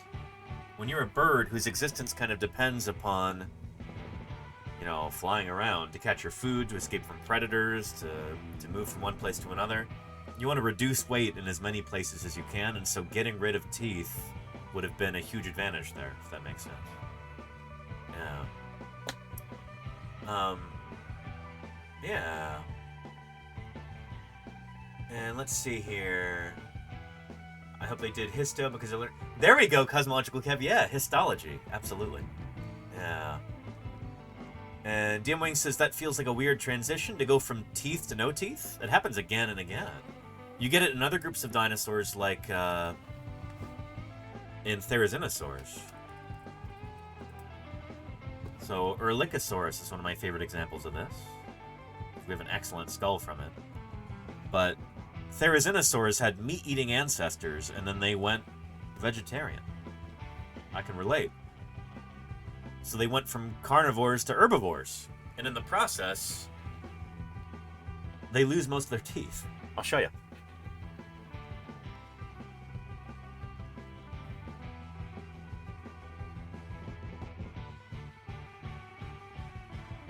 There we go. Here is the skull of Erlikosaurus right here. Show you over the desk. There we go. And these went from meat-eating animals to plant-eating animals. And you've got these kind of simple peg-like teeth, but up here in the front, they just lost their teeth altogether. You don't even have sockets for the teeth anymore. They've lost those alveoli. And so they're developing this kind of toothless, keratinized beak. And so this is a pretty well-studied transition in Therizinosaurs, thanks to Erlikosaurus with its beautifully preserved skull. We know that it actually had like a horny sheath, like a keratinized covering over the beak to help it kind of crop plant material. Certain kinds of plant-eating dinosaur develop these beaks like that. It was just a really good thing to have. It seems to have worked really well for them, and we see this again and again in different dinosaur groups. Yeah. And, oh! Sweet Potato Saur says, hey Danny, it's Nick, by the way. Welcome, welcome, Nick. How are you doing? Hope things are going well for you over in Pittsburgh. And, thanks for being here. I appreciate it. Buddy Nick was on stream with me a whole bunch of times over the summer. And, he was one of, what, like, I think it was just me and him were out there every single day in the field in Wyoming. The full 30 or 31 days. Even Ethan went back to Salt Lake a couple of times, so it was just us. We were the only ones out there the entire time. Anyway, it's good to see you, Nick. Hope you're doing well. We're going over some new dinosaurs. Like this new Stegosaur Bichanosaurus. Oh, sorry, Bienosaurus. Bichanosaurus is a therizinosaur. Got therizinosaurs on the brain suddenly. Yeah. AK Tracker says, are osteoderms potentially able to make red blood cells like long bones and some flat bones? I've never heard of that being an ability for osteoderms, AK Tracker, but I've heard that they can be used as reservoirs for certain minerals. So like if an animal is able to get a lot of minerals during a certain time of the year, when they're more abundant, it can kind of store those in the osteoderms and kind of dole them out bit by bit later on in the year. Maybe during the dry season or during the winter or something. Calcium stores, exactly, Claire, yeah. Yeah. So yeah. I don't know how you'd go about testing that though with dinosaurs like stegosaurs or ankylosaurs or scelidosaurs. I'm not sure. Yeah. And anyway, yeah, let me see if I missed another message from Nick earlier.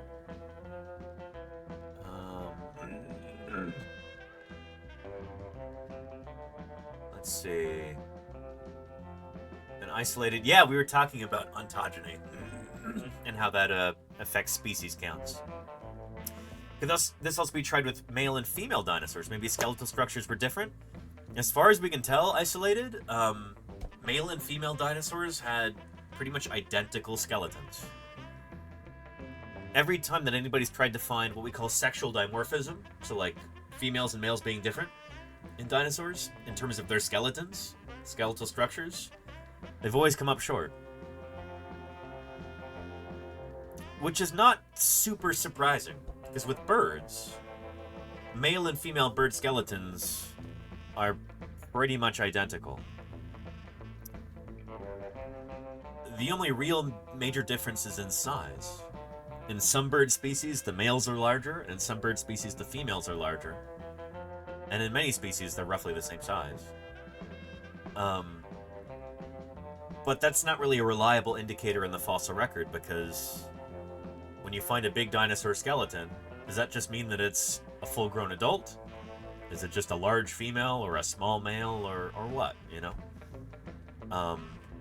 Yeah, in fact, I had a colleague, one of my old roommates back in Montana, he did this big study on bird pelvies, you know, like the pelvis of birds. Big sample size, was looking for maybe the females have a wider aperture in their pelvis, you know, so she can lay eggs. Didn't find that. If anything, the males had a slightly larger pelvic opening, and it was not statistically significant from what I understand, so it's probably a fluke.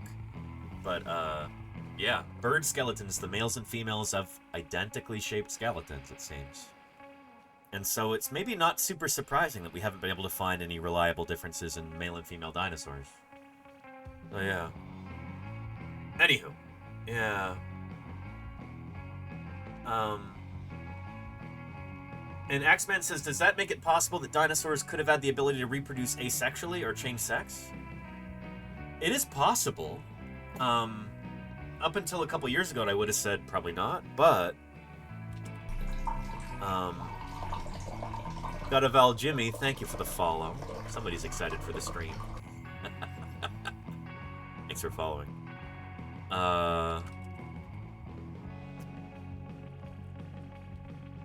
Condor parthenogenesis. This, just came out a little while ago. A few years ago. November 2021. California condors can have chicks through virgin births. Parthenogenesis. So like a female condor who's never met a male condor can, on some rare occasions, actually give birth still. She essentially like clones herself. Yeah. So birds are living dinosaurs. And so maybe non-avian dinosaurs were capable of doing this too?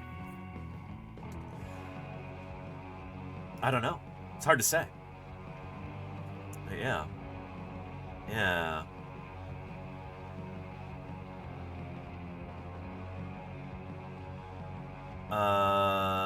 Parthenogenesis is relatively rare in birds. Oh, shoot, I thought this was like the first instance of it in birds, but I guess not. Anyway, there is a link. Yeah. Anyway, cool stuff.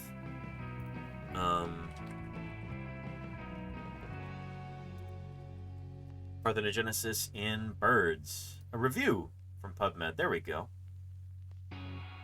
Embryonic development in unfertilized eggs. It is a routine means of reproduction in many invertebrates. However, even though parthenogenesis occurs naturally in even more advanced vertebrates like birds, it is mostly abortive in nature. Yeah. Anyway, here's a link to this too, if you would like to read it. Copy link address. There you go. Yeah, pretty neat, right? So yeah, it's possible that non-avian dinosaurs could do this too, but we don't really know yet. Yeah. Really common in marbled crayfish. Yeah, a lot of invertebrates apparently can do this no problem. This is a matter of course. Hello, I'm Sam Neill from Jurassic Park. Let's protect our fossils, because if they're removed, America loses them forever. Mr. Green Jeans, thank you for the follow, and welcome to Paleontologizing. Good to have you here. Anyway, good stuff. We've got more of the skull than I pictured for this animal, which is cool. And the bones aren't in bad shape either. Pretty decent preservation here, I guess. Not too shabby. Yeah. Although a few of them, I guess, are not. Yeah, jugal. A possible jugal is present.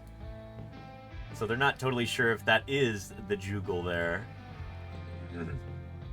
Right here. Anyway, this is cool.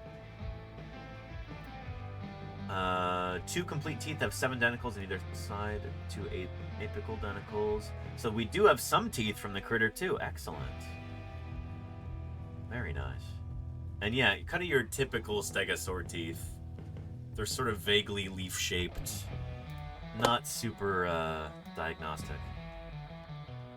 And then we've got one of the cervical vertebrae, the atlas. The atlas and the axis are the 2 bones that kind of connect the neck to the skull. And then we've got some verts right there. And some more verts. Your just beautiful stegosaur vertebrae.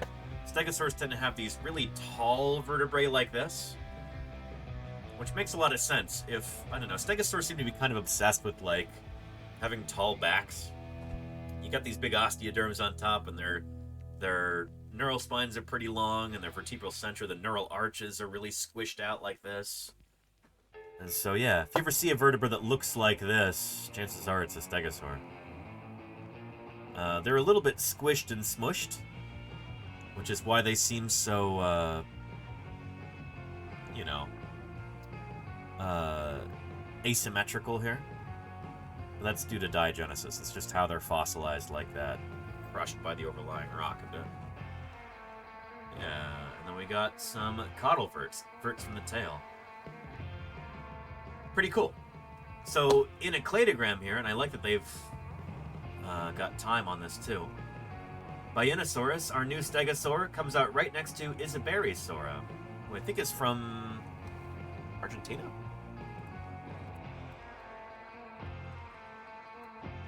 Yeah. What a weird reconstruction of this animal. What? That's interesting.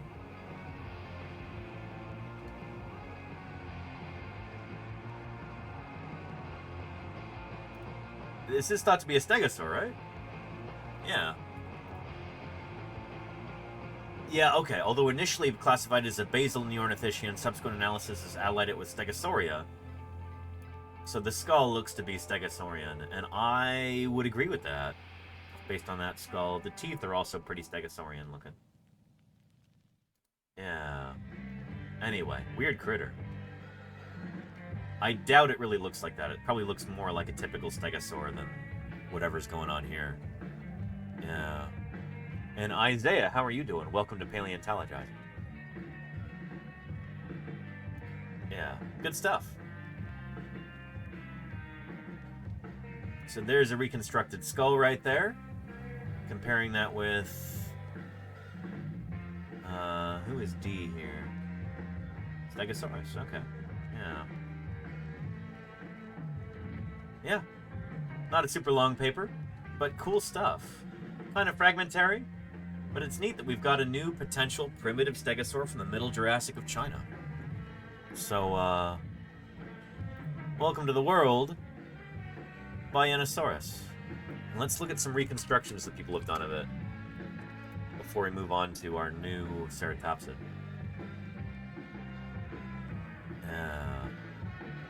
It is, I think, wonderful that when a new dinosaur is published, he looks pretty smiley there, doesn't he? There are paleo artists who just jump right into it. They're like, yeah, I want to be one of the first people to ever illustrate this animal, to do a life reconstruction. It's cool to see. It's cool to see people get this enthusiastic, excited about this critter, about dinosaurs in general, where a new dinosaur is announced and everybody wants to draw it. I love that. You know? Yeah. Anywho, good stuff.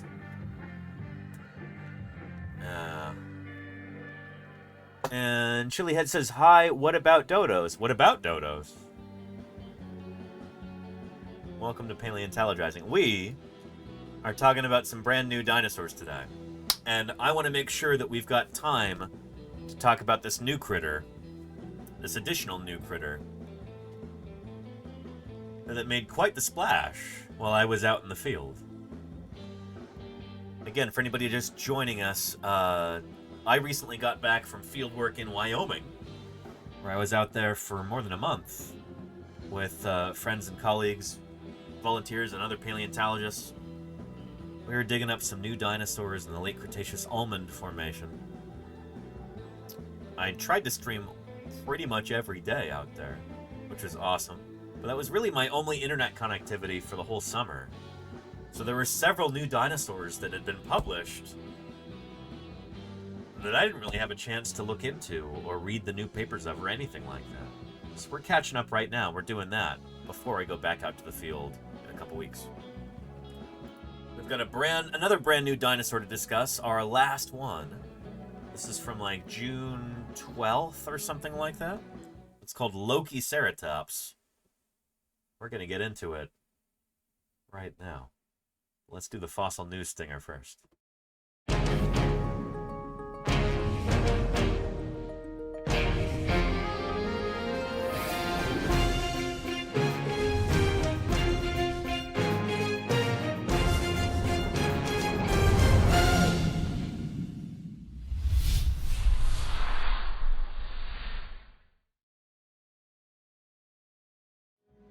All right.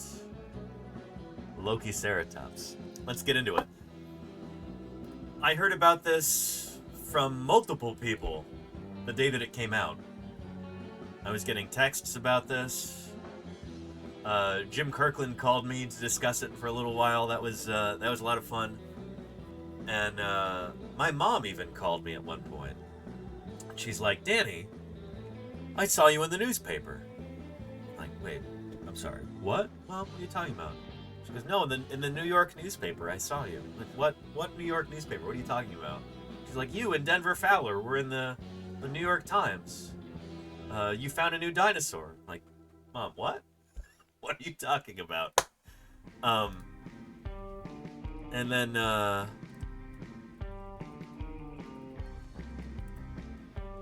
eventually we figured it out. It wasn't me.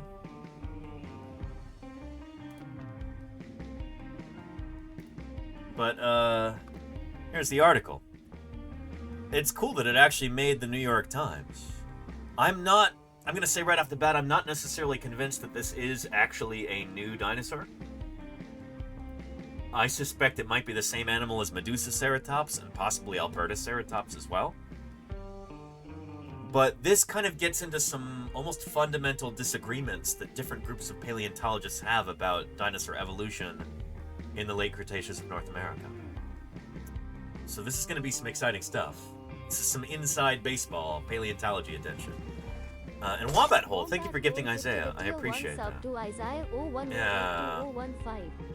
They have given 19 gift subs in the channel. I appreciate that, Wombat Hole. Thank you, thank you. Enjoy the gift sub, Isaiah. When's the traffic segment? That's later, Murph. If you'd like to follow along at home, here is a link to this article.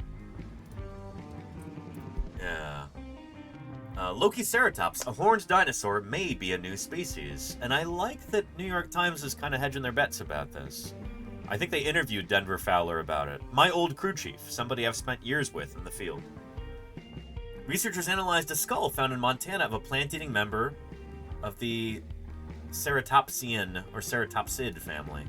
Ceratops family is, that's not how we say it. Finding distinct traits. And there is a reconstruction of this animal. Lovely reconstruction, if I may say so myself. That's beautifully done. And I love that they've got the landscape in there too. They've got these ferns and horsetails and conifers and broadleaf trees in the background. That's exquisite. Really well done. I would have made the animal more brightly colored, but that's more of a personal preference sort of thing. Audrey Tuchin. Oh, okay, yeah. Nice, Desaurus, yeah.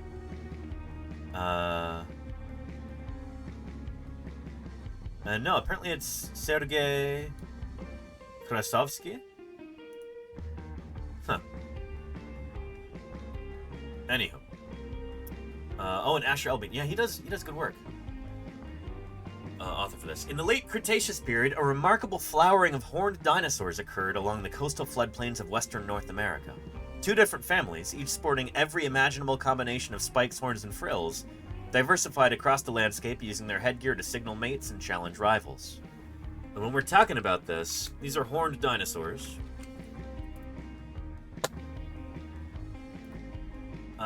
Different ceratopsian dinosaurs had a crazy array of different horn and frill shapes. It really is kind of astonishing.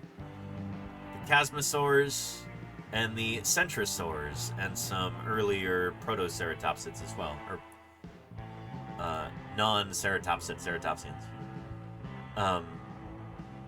This is just a small sample of the total diversity of the different horn and frill shapes for these critters. There's so many different kinds, and we're finding new ones all the time. But since we're finding more and more, it's kind of changing from, oh, look how many there are, to, oh, look at these animals and how they're evolving over time. We're starting to get enough data points with these critters that we can kind of, rather than just like having a smattering of different ones and saying, wow, look at this incredible diversity, instead, the story is slowly starting to become, wow, look at these critters slowly changing over time. Look at the gradations between these different ones. You get enough skulls, and if you're good enough about putting them into their stratigraphic context, being able to show where in time each of these are from, you can start to kind of watch them evolve over time. To see smooth transitions from one species into another species over time as these animals are evolving. Yeah. Jim Kirkland's... Oh, Jim, how are you doing? Good to have you here. Jim says, Joe Surdich pointed out a number of diagnostic characters like episquamosal counts and the unique medial pair of parietal spines. But these are variable, Jim. We know they're variable in Triceratops. Anyway, yeah. Part of our discussion here is going to be showing... Jim says no. Well, interesting. You do know more about this than I do, Jim. But yeah.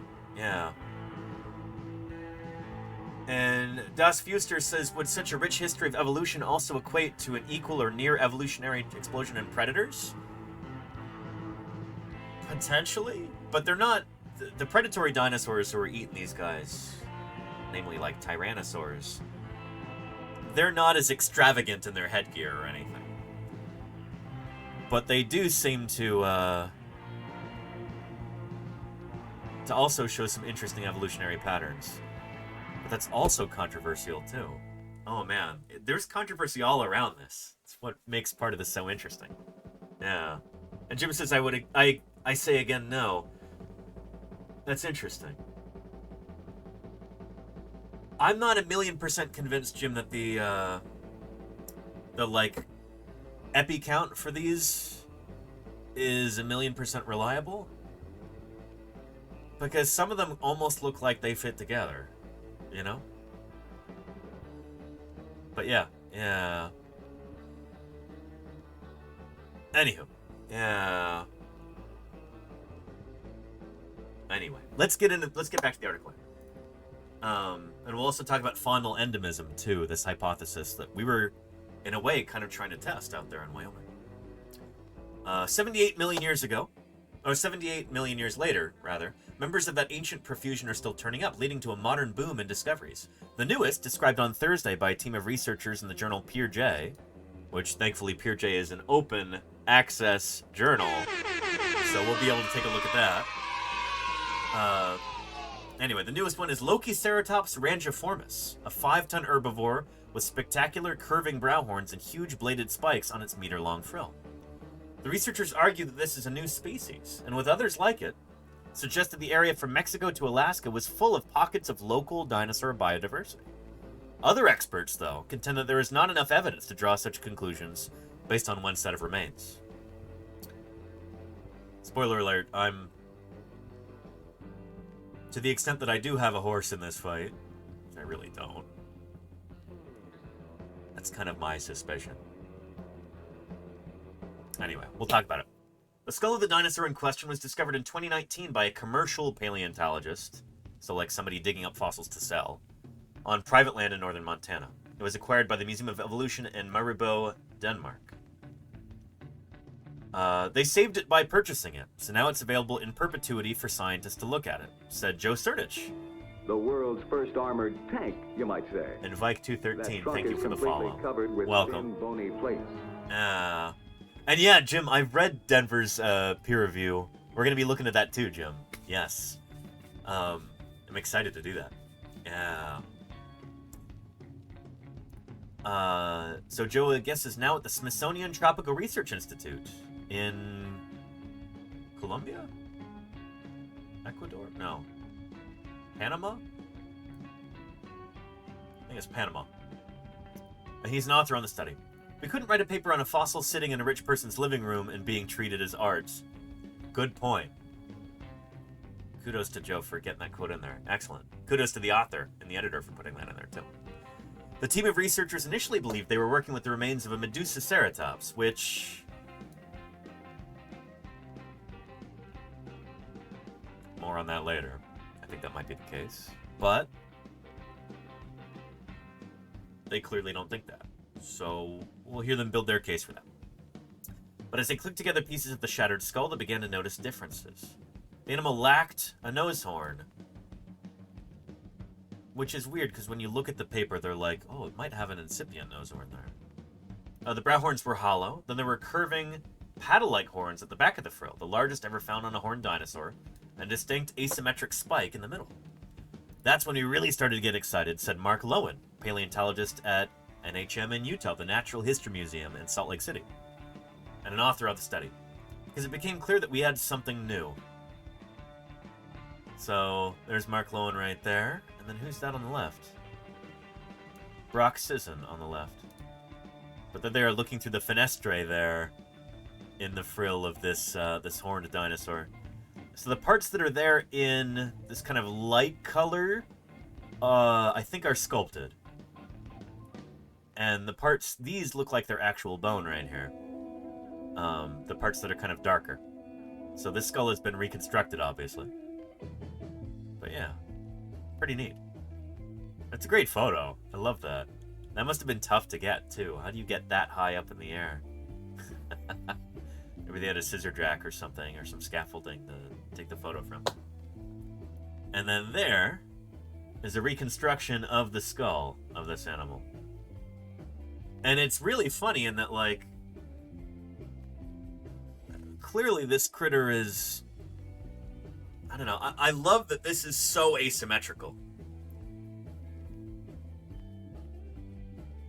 Because you see this in a lot of studies of horned dinosaurs. It's like, oh, well, you know, there's slight differences in this animal from, you know, existing genera or species, so it's got to be a new genus. It's like, just in the same skull, in this one skull, you've got crazy asymmetry going on. You know, that's why I think that things like, you know, epi count are not at all diagnostic for genus or species, because you can have different numbers of epis on one side than on the other. You can have weird different proportions and stuff like this too. Part of this is going to be diagenesis, so part of this is going to be what happened after the animal died, as stuff gets kind of like deformed and squished and twisted. Part of that is also just like different sides of the head are going to be like a slightly different shape. You see asymmetry like this in a lot of modern animals too. But when you've got this huge, super fast growing display structure on the back of the skull, you know, something that's mostly for show, it shouldn't be super surprising that parts of it are going to be asymmetrical or going to get all wonky during life, you know? Yeah. But yeah. Jim says, look at big populations from single sites. Exactly. And pathologic for sure, says Jim. Speaking of big populations like that, relevant to this, there is this lovely display at the California Academy of Sciences with these hundreds of sea lion skulls that are all, I think, collected from California. They're all Xylophus californianus. They are California sea lions. And they show a remarkable degree of variation. Some of them have this huge sagittal crest running down the middle of the skull, and some of them have pretty much no sagittal crest to speak of. But you're looking at these different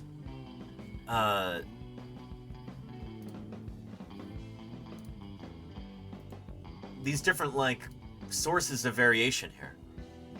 Ontogenetic variation, because you've got individuals of different ages. You've got sexual dimorphism, presumably. Males and females are going to look at it a little bit different. You might have regional variation. You're just going to have individual variation too. Where like no two critters are absolutely identical genetically. Everybody's got a few mutations here and there. And when you look at, we've got a really big sample size, you can start to see the nuance. You can see the differences between individuals.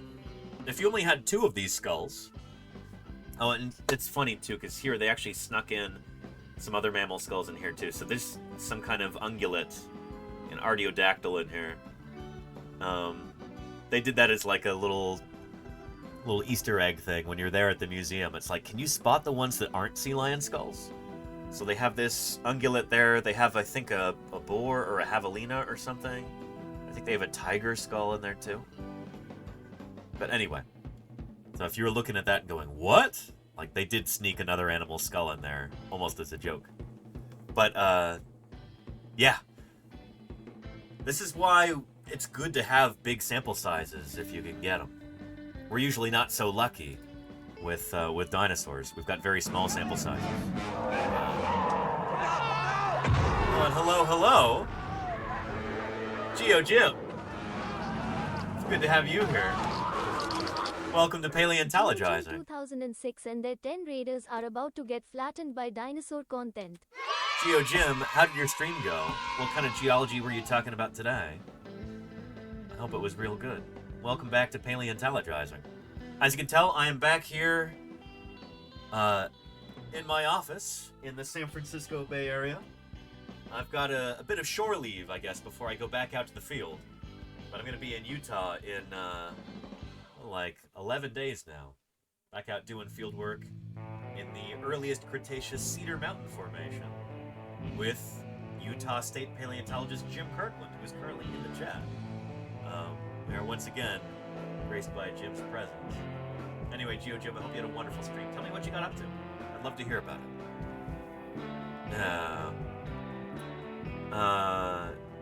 it. Jim says, let's hope. Wait, you're going to be out there, right, Jim?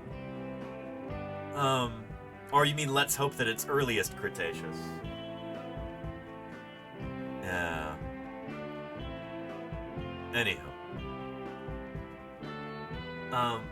But yeah, GeoJim, I'm glad you're here. And there you go, Dinosaur Dave. I need to put that on my list, actually. How do we do that? Let's see. Grab Gastonia Lego for Jim. Thank you, Dinosaur Dave. Jim, Dinosaur Dave made a custom Gastonia Lego model for you. I gotta remember to bring that.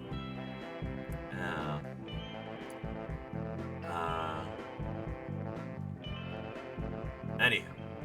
And Diabloceratops, yeah, that's for Dawn. Yeah.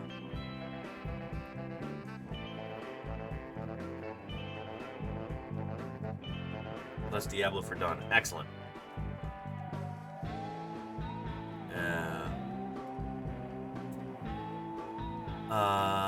AK Tracker says, even in doll sheep, there are regional differences in the horn formation. Differences of how the tips are shaped, the bases, thicknesses of the horns at different phases of formation. Yeah. Yeah, you get a lot of individual variation in critters like this. Yeah. Interesting stuff. Yeah. I do wonder about...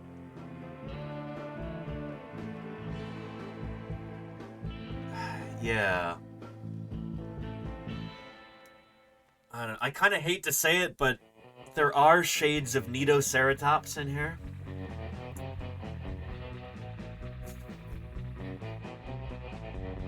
Jim's gonna know what I'm talking about. Some of you might know it too. But Nidoceratops, aka Diceratops, aka Diceratus.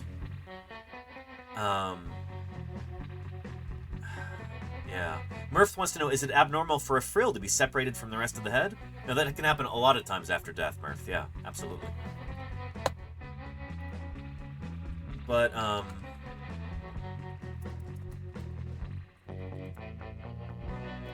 Nidoceratops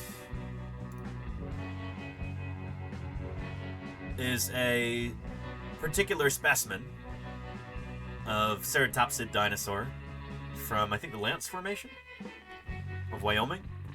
It's from the same time and the same place as Triceratops. And yet, it's got some weird stuff going on in its skull. It's got fenestrae in some bizarre places, like holes in the skull like this. Holes in the frill. The horns are at a weird angle. The nose horn is like partially resorbed, it looks like, or maybe fully resorbed. Like we see in super mature Triceratops or in Torosaurus too. It might be the same thing. This has been described as a new genus of ceratopsian dinosaur several times.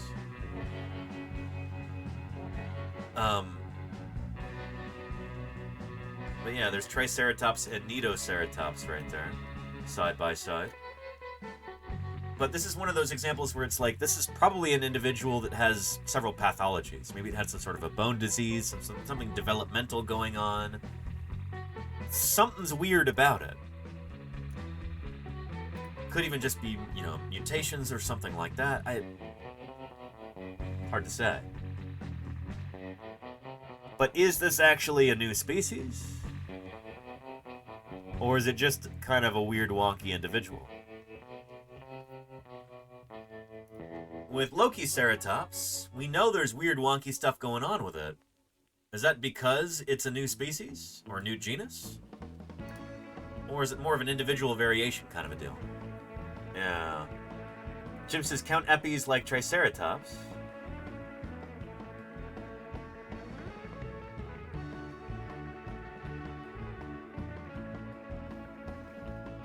It's... I don't know. I don't want to argue, but I've dug up trikes where there's different numbers of epis on the left and the right side, you know? Yeah. Oh, in Nidoceratops.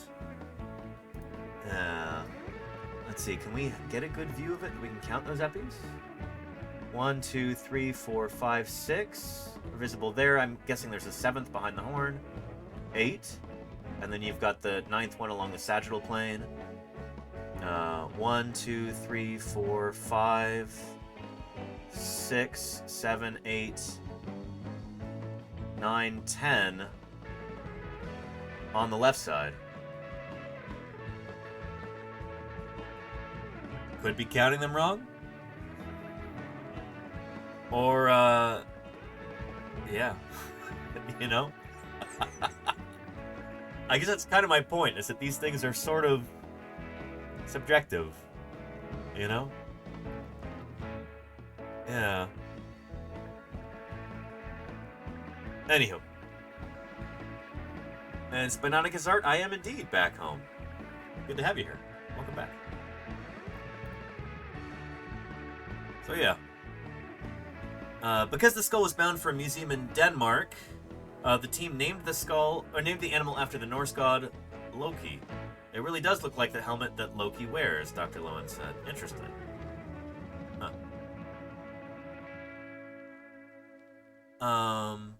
Oh, Sabina Bean had a question. Sorry, I missed that, Sabina. Claire Bird, thank you for reposting it.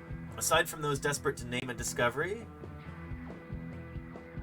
do paleontologists do a lot of peer review or something similar before deciding to count something as a new species? We're going to be talking about that. We're going to be diving into the peer review for this. We're going to be diving into some of the reviewer comments, including some of them written by my old crew chief, Denver Fowler, somebody I did a ton of fieldwork with and some research with, too, years ago when I was in Montana.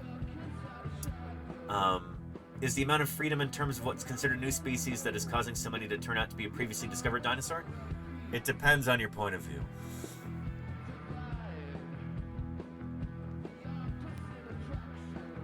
I would be inclined to say that dinosaurs are oversplit in a lot of ways. But other researchers disagree. So yeah, there's controversy there, for sure. Yeah. And, it is Plateosaurus. Yes, indeed, Spinonicus Art. Yes, indeed. Yeah. Yeah. And Jim says they evolve quickly. I agree. Yeah. That's one source of variation, a stratigraphic variation. 1,000,000%. There's so many other sources of variation, too. Yeah.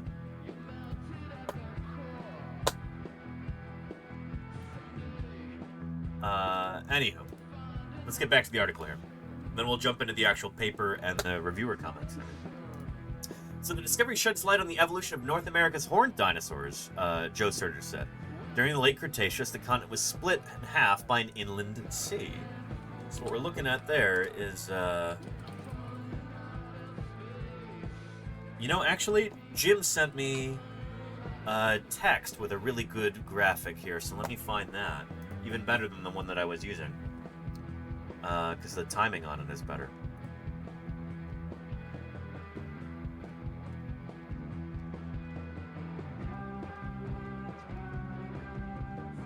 There we go. Oh, and Jim, also, if you're still watching,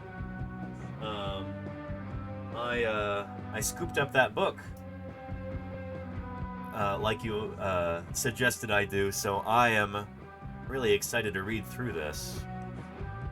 It's great getting book recommendations from Jim, and I'm excited about this one. But where is our Western Interior Seaway graphic? Oh shoot, did I lose it? Maybe you emailed it to me. Let me find that, because a really important thing to understand about this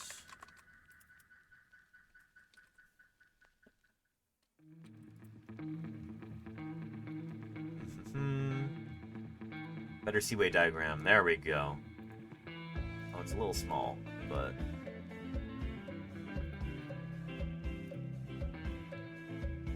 what I could probably do is do a reverse image search and see if I can find this larger. There we go. Bingo. Yeah. So, beautiful. Thank you again for this, Jim. And Jim says, regarding the book, pretty handy for us non-paleobotanists. Yeah, I'm excited to learn everything I can about Mesozoic plants of Western North America. Anywho, during the late Cretaceous, North America kind of gets cut in two by this seaway here. I mentioned this many times over the past month in the field. But yeah, at this time, think of this area, this shallow, almost tropical inland sea. Think of it like the Caribbean.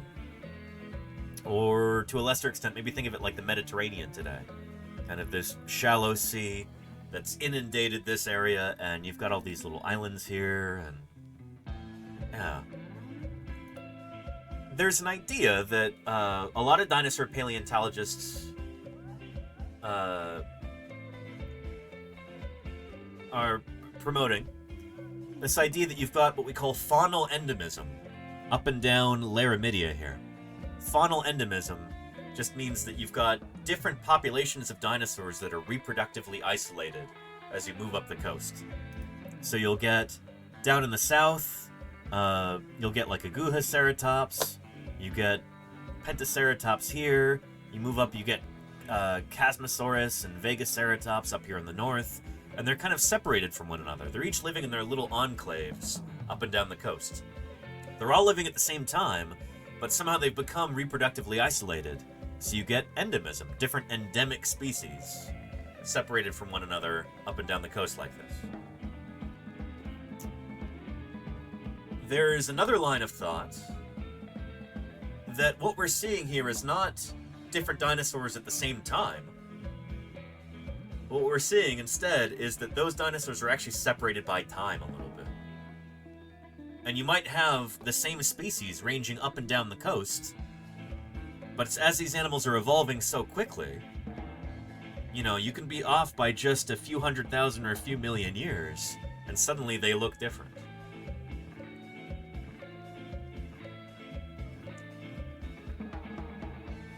To be perfectly candid, I kind of lean more toward that hypothesis.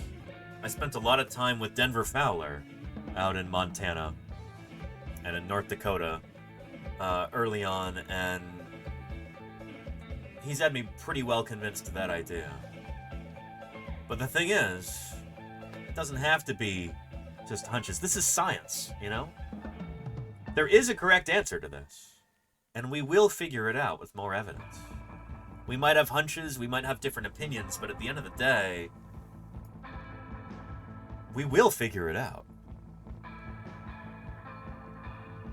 And I could be completely wrong about all this, and I will be happy to learn that when we've got more evidence that comes out. So anyway, let's get back to New York Times article, and I think it'll talk about that. I want to say they quote Denver in this. Sabina Bean says, I just love when the evidence speaks for itself. Me too. Yeah. And Jim says, 5 to 10 million years of overlapping, very rich faunas. You're probably right, Jim. Yeah. I don't know. To hear Denver say it, a lot of those dates are wrong, though. So we'll see. Yeah, lots of dates with PaleoMag. We'll see. Again, I don't want to sit here and be like, oh, I'm definitely right about this, or Denver's definitely right about this. I don't know what the answer is.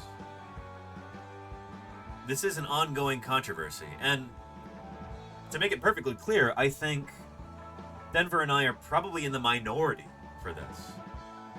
If there is a general consensus right now, it would be Jim and Mark Lowen and Joe Surdich and other researchers.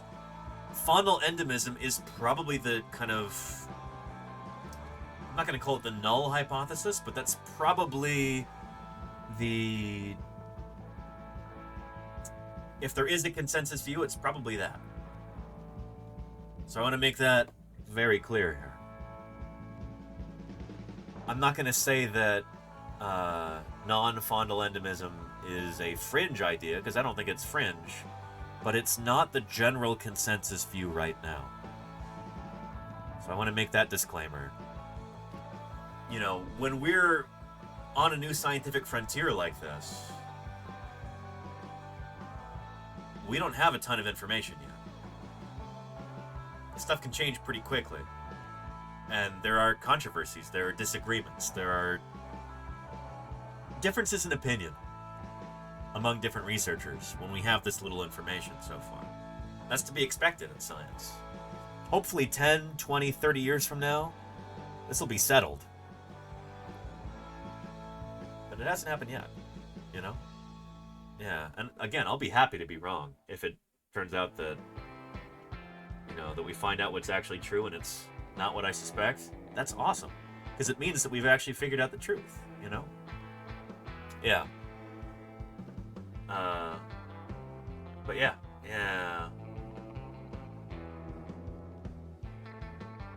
Anyway, back to the article. During the late Cretaceous, the continent was split in half by an inland sea, just like you see right here.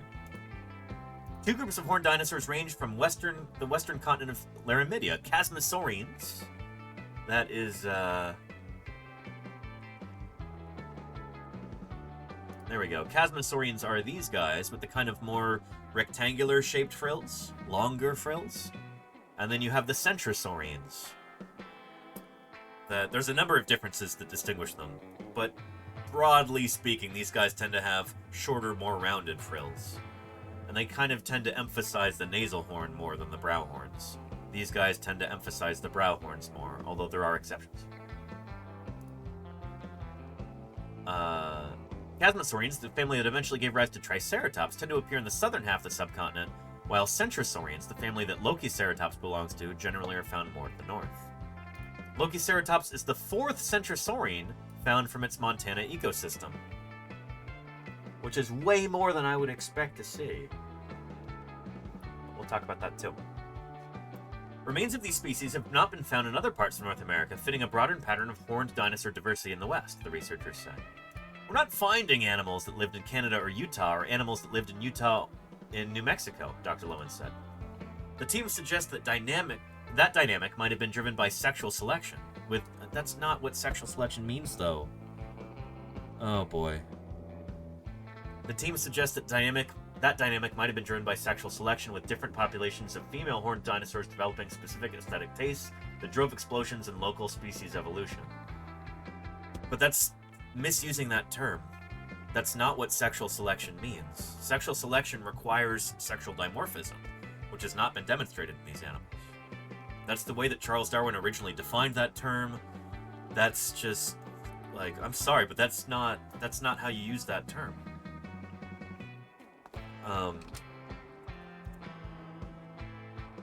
Yeah.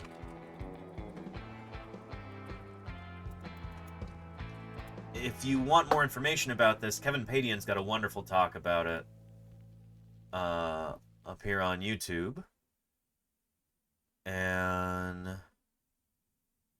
there we go. Will that work? I'll just show you a brief snippet. That's great. So you guys don't have to, if you're crowding, Yeah. if there's somebody who wants to come up the middle. Jim doesn't bite much. Just a little. Jim Kirkland says species identifiers, like in antelopes. I agree with that, yeah. And maybe an ontogenetic kind of signaling device, too, since these things change so much ontogenetically. Seeing everybody here. But yes, indeed, that is Kevin Padian, chat, who originated the term dirter. This place rocks, doesn't it? I mean, Michael can't say because he's the director. Anyway. I might not get to the whole, like, distinct part, but I want to, just kind of give you a feel for that.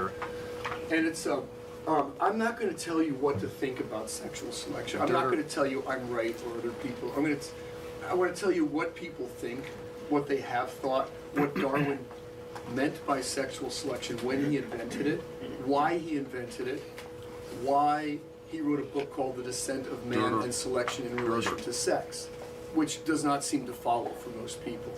And I want to do this in order to put an historical perspective on a topic that, when you read the literature, it sometimes gets pretty confusing. Yep. And I want to explain why it might be confusing. Feel free to argue with me. If you walk out of here and I haven't convinced you of anything, I don't care.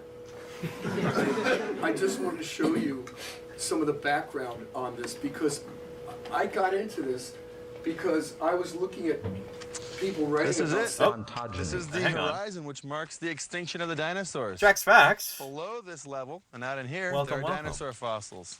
Above this level, on these rocks, there are no dinosaur fossils. So I'm actually standing on the level that marks the extinction of the There's dinosaurs. Kirk Johnson there. Jack's Paleobotanist facts and their 8 director raiders of the have Smithsonian. stumbled below that level. Let's Jack's talk Facts. dinosaurs. How are you doing? How was your stream? What kind of critters were you discussing today on stream? I hope you had a lot of fun. Welcome to Paleontologizing. We are talking about a few of the dinosaurs that were published on while I was in the field, ones I didn't have a chance to talk about yet. Right now we're doing our final one, Lokiceratops, right here. New horned dinosaur. And there's controversy surrounding it, and we are talking about why. It's a really cool critter, but it's also clearly, there's weird stuff going on with its skull. It's got weird asymmetries.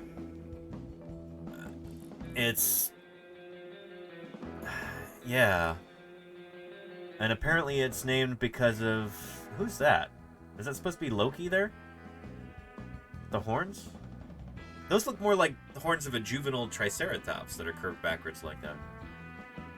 But anyway, Lokiceratops. A neat critter. Is it actually new, though? We're talking about it. And Jack's Facts says we were talking about dwarf mongoose social dynamics and about primates reacting to a wired video from a primatologist. Really? That sounds really neat, Jack's Facts. If any of you are not yet following Jack's Facts, it sounds like you're missing out. Go give him a follow. You're trained as an anthropologist, right, Jack's Facts? But talks about all kinds of different critters, not just humans and our close relatives. So yeah, sounds pretty neat. Jack's Facts, I might have to check out that VOD. That's neat. Oh, and I got it right? Excellent. Yeah. Good stuff. And Cosmological Kev makes an interesting point. Isn't that the whole point of the sciences? People who love what they do can argue and come to an agreement or not until new evidence is produced, and then a new hypothesis is put forward to be argued about. Basically, yeah. Science is never finished, you know? We're always learning new things. We're always gathering new data, which can cause old hypotheses to be rejected or bolstered. You know, you've got old ideas that are seen in a new light when you've got new information that arises. We'll never be out of a job as scientists, or at least there's always more to learn. Many of us are out of jobs, unfortunately. Science is not well funded enough in this country, if you ask me, not by a long shot. But yeah. Anyway, let's get back into Lokiceratops here. And Dinosaur Dave says the greatest misconception of science is that it's about proving things right. It's about proving things less wrong, and that's a very important distinction. I agree, Dinosaur Dave. We're getting into some kind of like falsification ideas, getting into your Karl Popper there. Philosophy of science. Yeah. But yeah. Anyway, I was going to give you the link to this video with Kevin Padian. If you walk out of here and I haven't convinced you of anything, I don't care. Yeah. I just want to show you. Nice, Jack's Facts. I will check that out. On this because I got into this because I was looking at people writing about sexual selection in extinct animals, and I didn't understand what they were talking about. I didn't understand how they thought they could say that. So this is a dinosaur. Everybody knows that, right? Okay, we're good at that. And can you do this? I don't know if this is going to work. Well, shoot. If this works, maybe you put it right there, but then, well, I can do this here. Okay, that's a dinosaur too. Yep. And when you saw the weird structures on that peacock, you know, sexual selection comes to mind. We'll get back to that. But here, when you see these bizarre structures on these dinosaurs, a lot of paleontologists have said, oh, well, that must be for sexual selection too. And I thought, wait. How do they know this? Yeah. What are we doing with this, and how do we test these ideas? can we even test these ideas in old dead critters? Well, to begin with then, let's talk about some of the contrasts. Here's the peacock, beautiful, beautiful colors on the body and all that. Here's the Sounds good, peahen. Jack Specs. I'll see you around. I think a gorgeous bird, but very different without, obviously, the You tail. got strong dimorphism which are there really between. cute. Obviously, a great deal of sexual difference, dimorphism, even between the males and females. That's really obvious. But not all birds are like this. Here are a couple of seagulls. You're not seeing very much difference between the male and the female. Here are a couple of bay gulls. They're in mating position. I think very, very widely said. But so some dinosaurs have this and some dinosaurs don't. And so why do they have it? How often has it evolved? What do we know about these things? Yeah, so here's a link to that. This talk in particular has helped me form clearer ideas about the idea of sexual selection in the first place. But one of the underlying ideas there is that you need to have dimorphism in order to have sexual selection. You know, sexual selection is a process that can work in opposition to natural selection. Think about like the feathers of a peacock. You know, it can make him much more attractive to females of the same species, but can also make it much easier for a tiger to eat him, you know? It slows him down, it's really heavy, it's energetically expensive, so you could be really, really attractive and also be dead, you know? Sexual selection and natural selection can work in opposition to one another like that. They're not the same thing. Like, they can absolutely oppose one another. And you need dimorphism in order to actually have sexual selection like that. Anyway, so the team suggests that dynamic might have been driven by sexual selection. They're using a totally different definition of that term than I would use. So, yeah. And what good is Lokiceratops frill, says Jim Kirkland. Could be species recognition. I suspect it has something weird to do with ontogeny. If you do have ontogenetic niche partitioning, and you've got different ages of these critters in different environment, like slightly different parts of the environment, eating different food, doing different stuff, then it could basically be a way to signal like, hey, I'm of this age cohort, come hang out with me if you're of the same age cohort, that kind of thing. But it's weird because we don't really have that in modern animals. It's very, very different than we've got in like mammal-dominated ecosystems, where you've got one mammal per niche, you know? I think dinosaur-dominated ecosystems would have been structured way differently. And maybe that has something to do with that, but I don't have a firm answer for it yet. Why develop these crazy display structures for ontogenetic manes? I don't know. Yeah. So yeah. And racial or species selection in an environment with lots of related species? I'm not necessarily convinced there are lots of related species in these environments, though.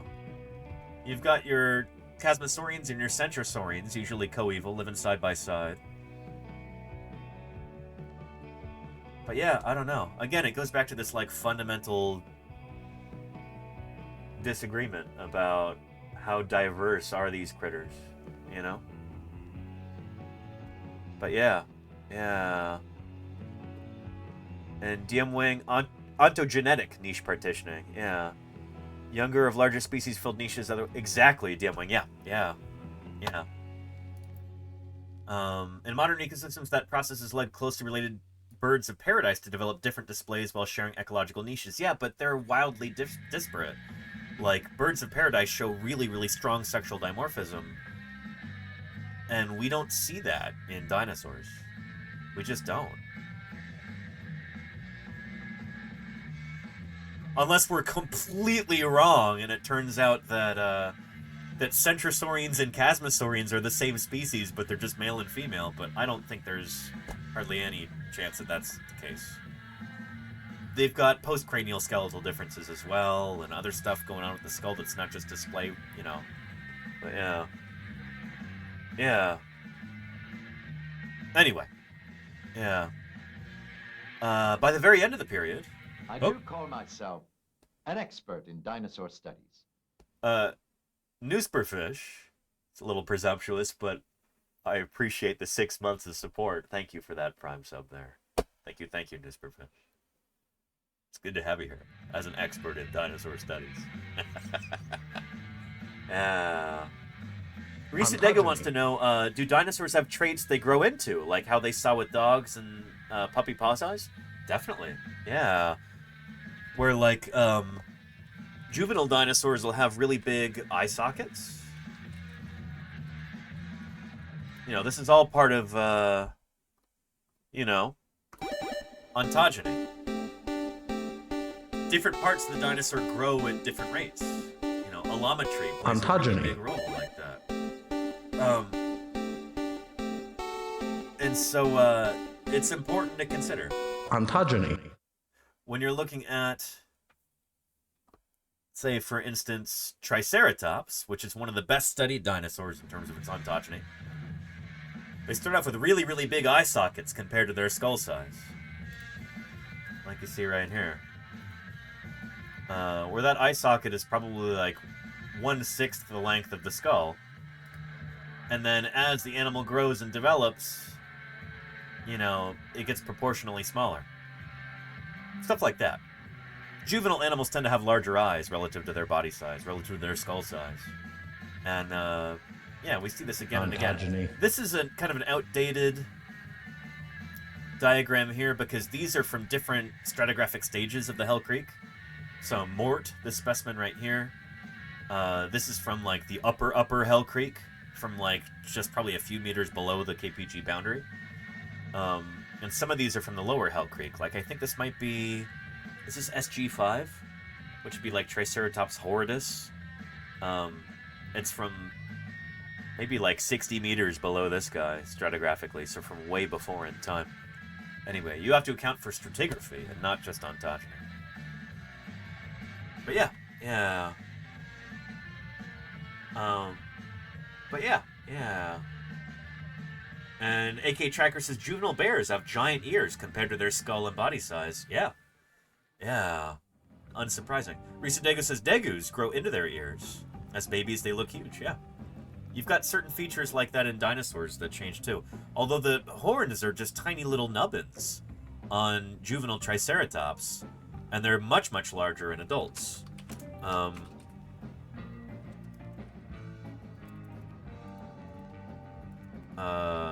There we go. Certain Triceratops specimens from the Middle Hell Creek have got truly enormous brow horns. There's me next to the skull of the Yoshi's trike specimen at Museum of the Rockies. So it's important to recognize that, like, yes, these animals, they change through ontogeny, but also the way that they change through ontogeny changes stratigraphically, too. You've got about 2 million years, give or take, of Triceratops evolution in the Hell Creek. And the way that they grow and develop also evolves throughout that, like, 2 million years. Does that make sense? Yeah. So it's complicated. You've got these different axes going of like, variables. And you need a lot of specimens in order to be able to disentangle that. You know? Yeah. And Lenina says, Blue read a study once that stated that's why humans love cats. Their huge eyes trigger our baby tending instincts. It doesn't hurt. Yeah.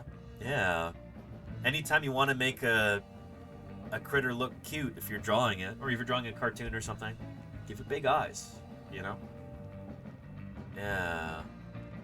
Oh, and Jim Kirkland says, Kerry Woodruff just announced a new headbutting paper. Oh, I can't wait. That's going to be fun. Kerry and I go way back, and I've been sitting on some of his findings for a long time. I was there for his doctoral thesis defense, and he's got some exciting stuff coming up about pachycephalosaurs. I can't wait. Yeah, thank you, Jim. Cool. Yeah. Anyway, yeah. Back to Lokiceratops. Let's try and finish this out. By the very end of this period, the Centrosaurians had largely vanished, and animals like Triceratops and T-Rex ranged from Mexico to Canada, suggesting a much more homogeneous continent, Joe Serter said. It does have implications for the modern world. As we warm and change climate, animal distributions are changing, he added. Studying past climates and ecosystems and how they reacted is going to impact our understanding of what will potentially happen moving forward. Yeah, agreed. But not everyone shares this explanation or believes that animals like Lokiceratops represent distinct species. Denver Fowler, my old crew chief, somebody I worked with for years and years in Montana, is a paleontologist at the Dickinson Museum in North Dakota. The Badlands Dinosaur Museum is the official title, at Dickinson Museum Center. Who was not involved in the research, said that many ceratopsian species have been based on limited remains, leading to the potential for overinterpretation. You could call me one of Denver's acolytes for many years, and I tend to agree with him, I think, on this. Because we study fossils, especially dinosaurs, we capture the imagination of children, and that makes vertebrate paleontology a gateway for all science. Ontogeny. It's true. Dilophosaurus and their 26 children are walking through that gateway right now. Dilophosaurus, thank you for the raid. Welcome to Paleontologizing. It's great to have you here. How did your stream go? Because though they died out so long ago, their fossil bones remain, so we know just what they were like and can even sculpt them into still, or rather extinct, life. Thank you for the 17 months of support, Dilophosaurus. I really appreciate that. Howdy to you too. Welcome to Paleontologizing. It's good to have you here. Welcome back to my office here in the San Francisco Bay Area. I'm on shore leave, you could say, from field work currently. Just got back from Wyoming a few days ago, and then in just a few short days, I will be back out in Utah, digging up dinosaurs near Moab in the earliest Cretaceous Cedar Mountain Formation with Utah State paleontologist Jim Kirkland, who I think might still be in the chat right now. But anyway, it's good to be here. We're going over some of the new dinosaurs that were published while I was out in the field. We didn't get a chance to talk about them yet. And so right now, we are discussing Lokiceratops. Yeah, which has been hailed by the publishing authors as a new genus of horned dinosaur. I'm not necessarily convinced of that, but we're talking about why. We're talking about the evidence. We're talking about the controversy right now. And I'm glad you could be here for it. Yeah. And, yeah. Anyway, Dilophosaurus says, it certainly went. I'm glad your stream went. I hope it went well, but I'm glad you're here. Welcome. Yeah. AKA Vari wants to know, how many species of dinosaur do you think haven't been discovered yet? Oh, so many. What percentage of dinosaurs do you think we have discovered already? I know it's probably hard to say. It is hard to say. I'm actually working on a few projects that kind of delve into that question. Projects for publication. It's hard to say, but I would guess that we've probably found fewer than 10% of all the dinosaur species that ever lived so far. But it's hard to say, you know? What is for certain is that there are many, many, many more dinosaurs out there still yet to find. Whether that's still 90% of them or whether it's 50% of them or whatever, where the rubber meets the road, the real important thing is there are so many dinosaurs waiting to be discovered out there. So I hope that's exciting in some way. That means then that dinosaurs really did not become extinct, that we have their descendants around with us today, and I think that's fantastic. 50 best months of my life. It is fantastic, Lordy. Holy cow, 50 months of support there, Lordy. Have I even been streaming for that long? That's incredible. Holy cow. Thank you, Lordy. By the way, that was John Ostrom there. Kind of call him the father of the dinosaur renaissance. John Ostrom. Anywho, yeah. But yeah. Blue Brandon says, we need to discover a swimming dinosaur? We've got several. The Hesperornithiforms jump to mind. Yeah, these guys. From the late Cretaceous of places like Kansas and Nebraska. Hesperornis. These were ocean-going, swimming dinosaurs. Yeah. Birds. But birds are dinosaurs. And these guys were so cool. Hesperornithiforms. Neat animals. Pretty awesome critters. 50 months, it's almost a whole year, isn't it, Murph? Yeah, amazing. Lordy, thank you again for your ongoing support. It means a whole lot to me. It really does. Yeah. Anyway, Hesperornis. I'll give you a link to the Wikipedia page if you'd like to read more about this critter, because they're super neat. Think of them like a giant, 6-foot-long loon with no wings. Or they had wings, but they're just tiny little nubbins, like little Triscuits or Doritos sticking out the side of the body. They're pretty neat critters. Yeah. Anywho, we gotta get back to Lokiceratops here. Yeah. And Dark Air New Vegas says, do you think there are dinosaurs that might be drastically different from what we've already discovered? If the past couple years are any indication, yes. We've got these weird dinosaurs that are popping up that, like, nobody had any idea had ever existed. Critters like Jacopele was just discovered a couple years ago. We still don't really know what to make of this animal. It's incredibly weird. And we only have relatively fragmentary remains of it so far, but we don't know what's going on with that. Scansoriopterids like E. Chi are incredibly weird animals too, and like they've only really come to light fairly recently. We had no idea anything like this existed. Dinosaurs with membranous wings. Just stupid weird and cool. Fascinating animals. They are so bizarre and interesting. And then things like Chilesaurus are pretty bizarre also. These like weird relic ceratosaurs from the Cretaceous, or from the Jurassic? I forget how old Chilesaurus is. But like an herbivorous ceratosaur? What in the world? There are gonna be more weird discoveries out there to make. Pulscaraptor is another swimming dinosaur, actually, we think. Almost kind of goose-like. This only came out in what, like 2017, 2018, something like that? Maybe 2016? Bizarre creature. Yeah, it seems to be like a dromaeosaur or dromaeosaur relative. There are definitely weirdo dinosaurs that we will all be surprised by that will come out. So yeah. Oh, and Carrie's new paper is free online. Oh man, we might have to look at this on Monday, Jim. If the situation called for heck yes. more protection, awesome. He simply grew spears which projected from his Thank body you, armor. And DDR Who, thank you for the follow.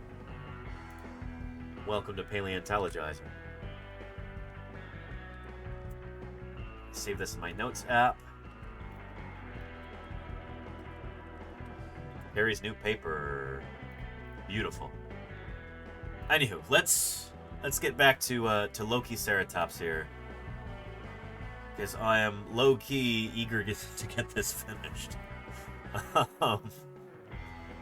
Yeah, we haven't even gotten to the super juicy stuff yet. We're just about to here. Yeah. Any indications of a muscular appendage like an elephant's trunk? Not really ongoing, no.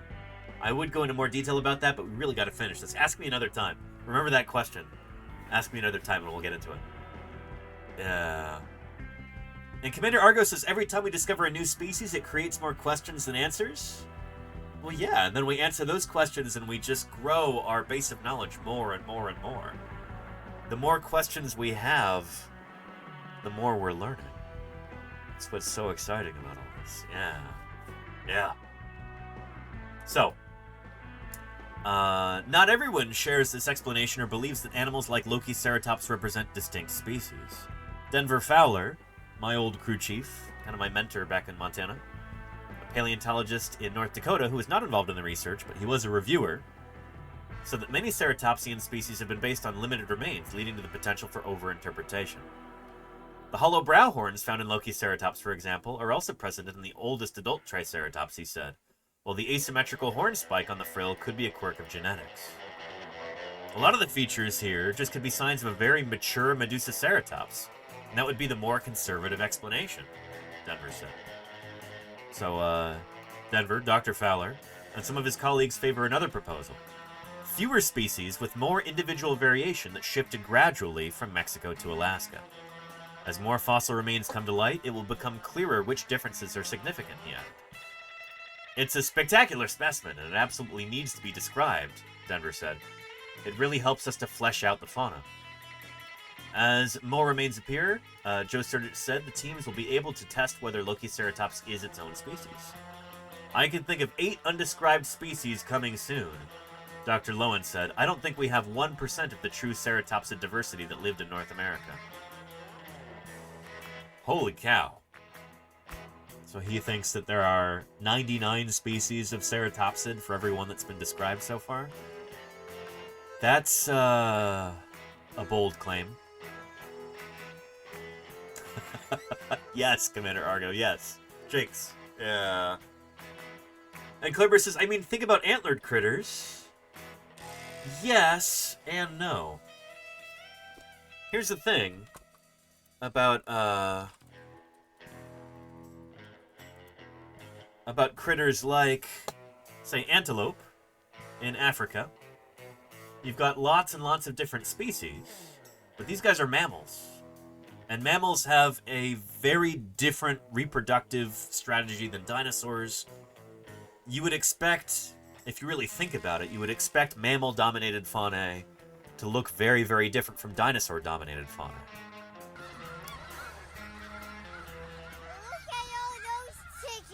And Jojo Ryzen, thank you for the follow. Welcome to Paleontologizing. Now, the thing about mammals is that you basically have one mammal species per niche, per ecological job, you know? I would not expect to see the same thing for dinosaurs. There's a few good reasons for that. Let me walk you through it.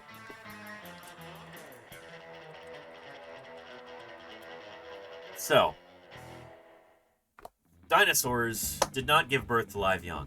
As far as we can tell, every species of dinosaur laid eggs. And that's really, really important to consider. Because in egg-laying species, the young are constrained in terms of size. You need to be small enough to hatch out of an egg, and eggs don't get any bigger than like this. In fact, yeah, that's probably not a good representation. Like this right here, impossible. There were no dinosaur eggs even close to that size. The very, very biggest dinosaur egg ever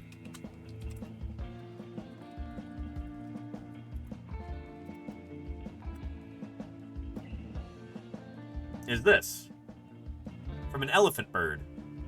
These were giant flightless birds that were driven to extinction by people not too long ago. It was like AD 700 or something like that. I think that might have been after the life and death of the Prophet Muhammad, just for reference. These critters were still walking around doing their thing. Apiornis, the elephant bird, you know? This is like within recorded history. These critters were still doing their thing. I want to say it was like AD 700 or 800 they went extinct. There's never been a dinosaur egg found a non-avian dinosaur egg found that big. Winston Dog, thank you for the follow. Welcome, welcome.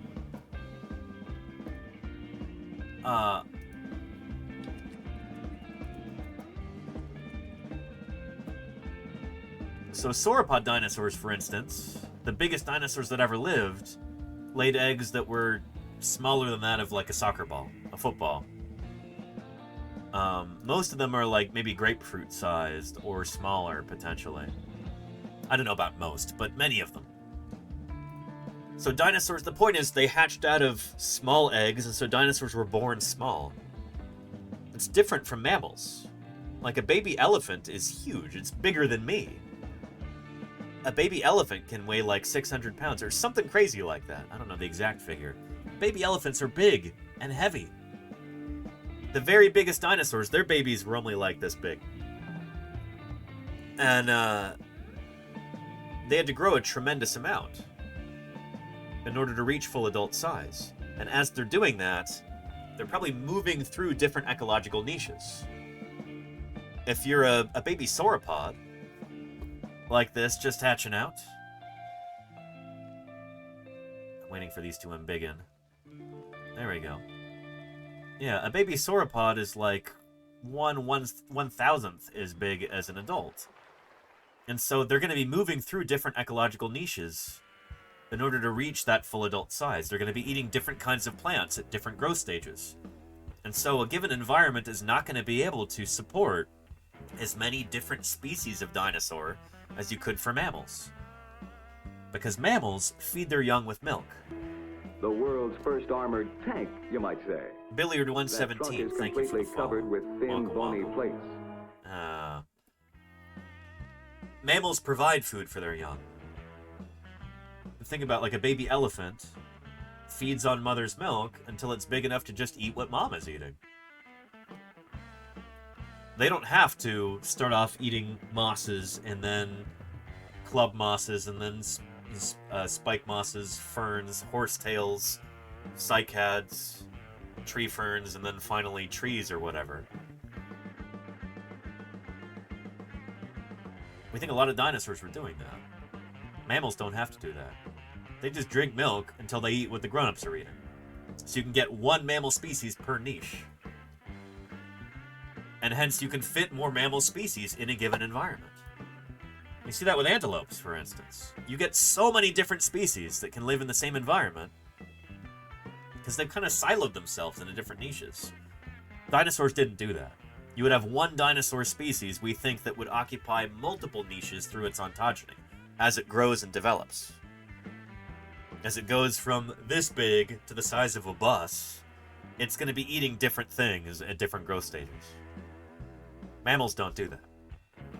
And so we would expect dinosaur species diversity to be much lower than we see in mammal-dominated ecosystems. Does that make sense? I know it was a roundabout way of getting to that point, but I hope I laid the groundwork. I hope it makes sense. Yeah.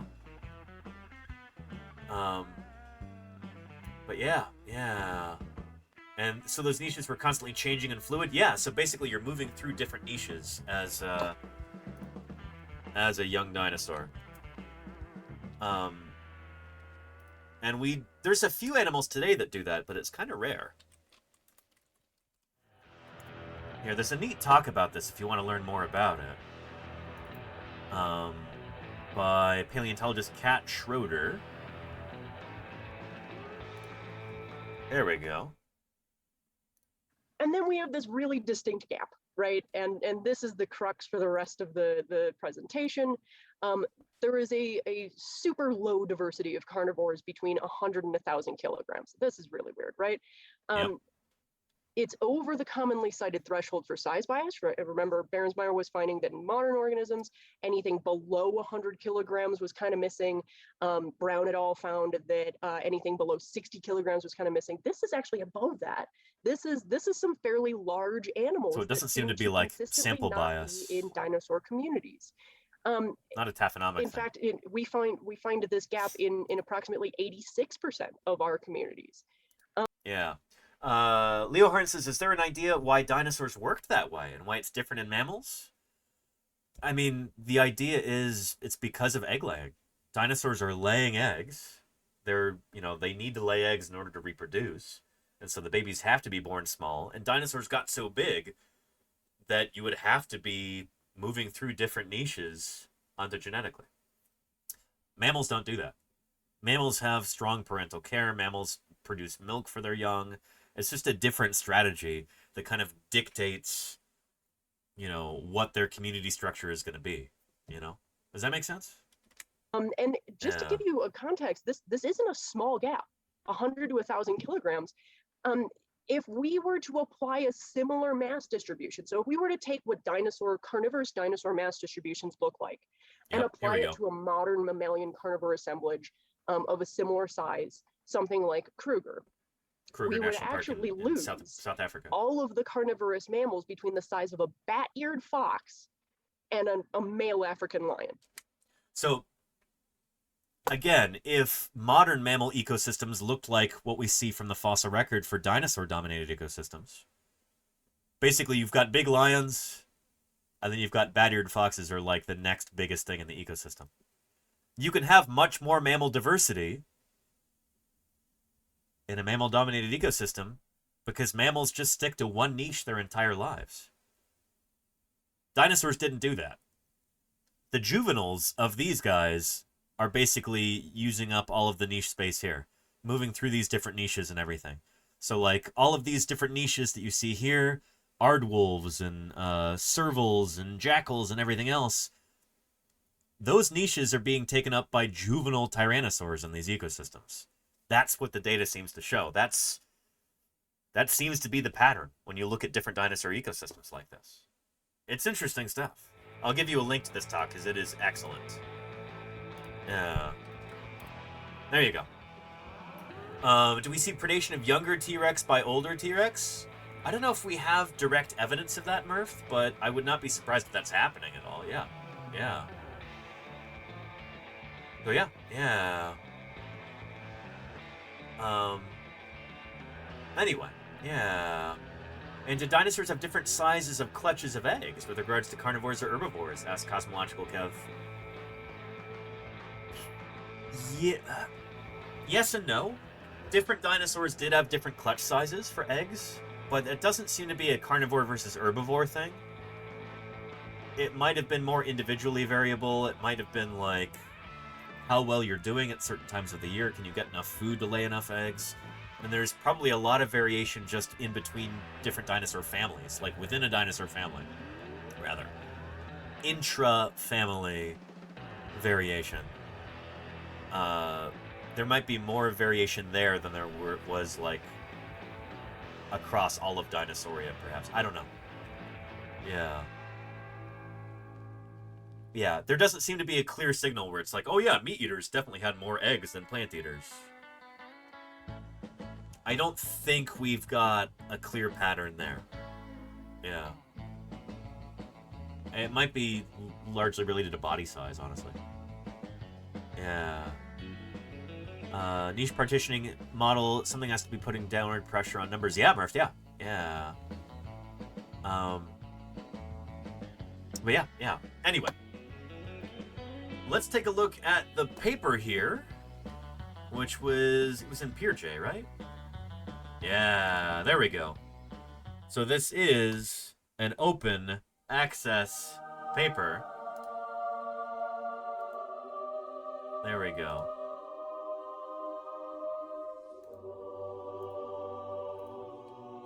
There it is for you there in the chat.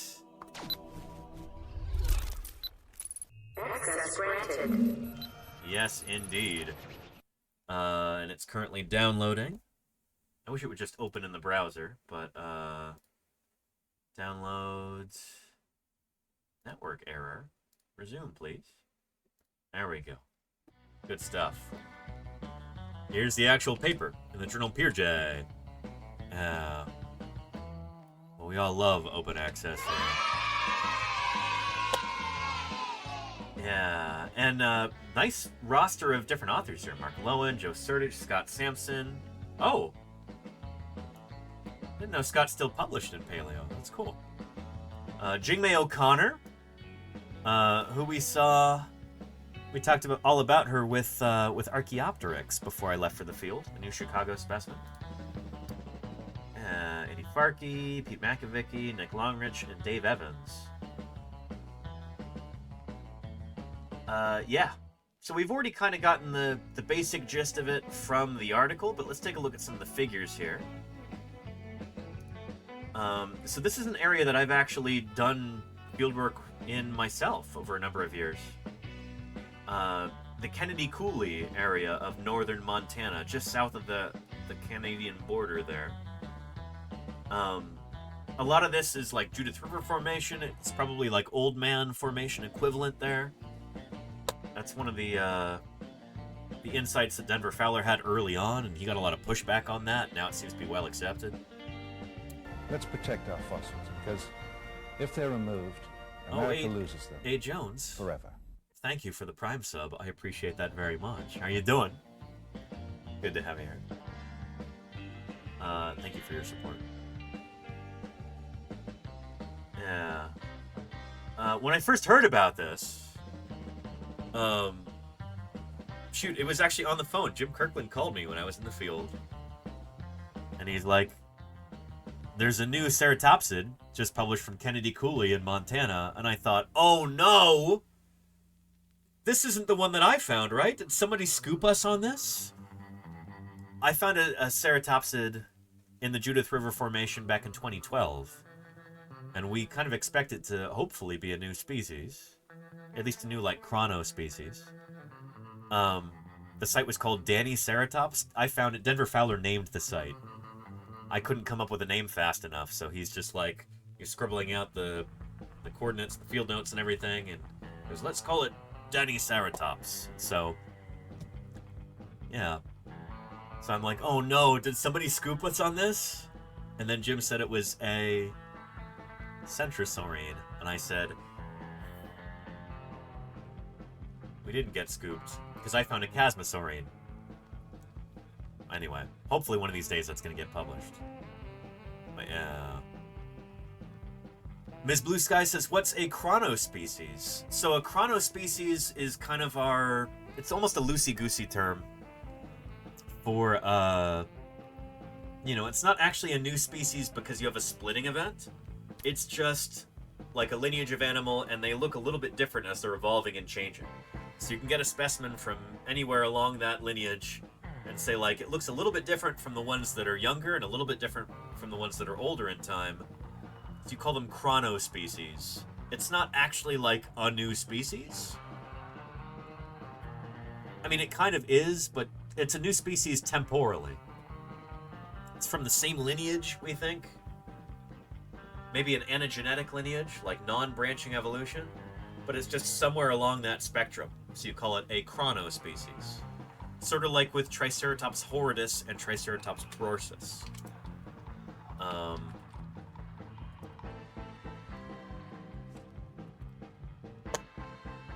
There we go. Yeah. So this is pretty well established for Triceratops at this point. It's not been disputed too much, as I understand it. But yeah, at the bottom of the Hell Creek Formation, Triceratops has this kind of little piddly nose horn. Skull might look kind of like this. This is kind of a juvenile, but you get the idea. Then as you move up in time, that nose horn gets bigger and bigger and bigger until it's a big honking thing in Triceratops prorsus up here. When Triceratops prorsus and Triceratops horridus were first named, it was thought that, oh, these are different species of Triceratops. There was a branching event. The ancestral species split into two, and you had two different species of Triceratops living side by side. But then we at Museum of the Rockies, largely Denver Fowler and John Scannella did most of this work, they went out and they collected about 100 different Triceratops specimens. And they paid very, very, very close attention to where they came from in the rock record. So you could place them in their time context here. And they realized that all the small nosehorn guys come from the lower, all the big nosehorn guys come from the upper. So these are not two species that lived in the same time. It seems like Triceratops horridus evolves into Triceratops prorsus. So are they different species? Like, yes and no? So we just call them chronospecies. Does that make sense? Yeah. I hope it makes sense. Yeah. And it's interesting that we can see that. Dimwing, it's only because we have so many specimens. That's the thing, is that, like, if we didn't have so many and we didn't see a smooth gradation like this, everybody would just say, oh yeah, there's 2 different species of Triceratops in the Hell Creek, and it's, you know, that's high diversity. You've got 2 species living side by side. But no, it's not true species diversity. It's the same population, just slowly changing over time. And we can only know this because we have so many specimens that you can start to see it like a spectrum. See them slowly change over time. Isn't that cool? Yeah. I suspect that this is going to be true for a lot of other ceratopsid dinosaurs in North America as well. But we just don't have nearly enough specimens yet to be able to see that smooth gradation, you know? And Jim says they cannot interbreed with each other. True. If you're using like a biological species concept, where you use interbreeding as the metric, as the litmus test. So you could call them different species. But yeah, but am I a different species from, I don't know, Cleopatra? I can't interbreed with her, because she died a long time ago, you know? I don't know, it's like, where do you draw the line between species, if it's a smooth gradation? You know? And ring species around the Arctic, yeah, what is a species? Like with ring species, like we have them here in California too, with, yeah.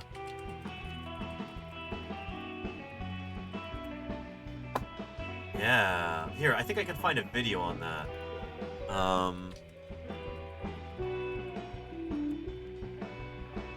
Let's see. Yeah, take a look at this. The point is, species, it's kind of a loosey-goosey concept because we're not dealing with something that's, like, created by somebody. You know, we're dealing with something that occurs in nature, and so there's gonna be weird gray areas in it, you know? It's gonna be more of a spectrum than it is like a hard and fast line. We as human beings like to put things in neat little boxes, but nature is far more squishy than that. Yeah. Meet a type of terrestrial salamander found in California. Now meet another. And another. These salamanders are members of the same species, so why do they look and behave so differently? In California, populations of these salamanders became separated geographically, evolving over millions of years to adapt to different environments. Yep. They've changed so much that they are on their way to becoming entirely separate species. David Wake of the University of California, Berkeley explains. The history of this species complex began about 10 million years ago in the ancient redwood forests of northern California, where we have today this form Picta, which is highly variable both genetically and in terms of coloration. There were 2 migratory routes followed by animals as they moved into southern California. One along the Sierra Nevada mountain chain, where animals moved into the forested region, the other along the coastal mountains. They avoided the Great Central Valley. The populations that gradually moved down the forested region of California relied on blending in with their environment. Animals with good camouflage tended to survive more and produce ring species. There you go, Dr. Hubbs, yeah. As the salamanders progressed south over millions of years, the markings became more distinct. At the end of the chain in Southern California, we have this form Clauberi, which is the extreme of variation, showing the largest blotches, the most bold marking. These were all then camouflaged organisms that were hiding from predators. Along the coast, a different strategy was followed. Here, the organisms adopted the color pattern and behavior of dangerously poisonous newts. And they became, instead of camouflage, they were advertising their warning coloration to these dangerously poisonous animals. Stay away. I'm pretending to be poisonous. Their mimicry. Yeah. So what happened is that you had two differently adapted lineages moving to the south, and by the time they reached the southern end, they had essentially evolved into different species. Yep, they can't interbreed anymore. At certain areas, for example, in the Palomar Mountain area in San Diego County, we get these animals, which are hybrids, and the hybrids are neither similar to the dangerously poisonous animals, they're not good mimics, nor are they good animals in terms of camouflage. So these organisms are essentially dead ends. These hybrid offspring are not well adapted to their environment and are therefore less likely to survive. The two parent subspecies that produce the hybrids are well on their way to becoming entirely separate species, evolving just as Darwin described in his theory of evolution. Pretty cool. I think Darwin would love this example because it shows exactly the sorts of patterns that he was talking about. Gradual, adaptive, divergent. Yep. Let's see. There's is it in here, I think? Where there's a neat little discussion of what a ring species is. They really just kind of lay it out. Nice, and yeah, there we go. Here we go. Yeah. Then there are ring species. In California, for example, there's a species of salamander that lives in overlapping populations of subspecies on either side of the San Joaquin Valley in a big elongated ring. Those subspecies can all interbreed except for two. At the southern part of the ring, two subspecies can't interbreed. So, according to the BSC, those two subspecies should actually be separate species. But even though they can't interbreed, genes can still flow between them through the other subspecies. Where does that put them? You can't answer that question with the BSC. So having a hard and fast definition of species that you can test and demonstrate is useful, like in conservation when you're looking to protect a species and its habitat, but the biological species concept isn't an absolute rule that scientists are bound to. It's a tool, and scientists try to select the best tool for the job. Yep. Here's a link to this video, and then let me get you a link to the previous one, Claire, like you were asking for. Here we go.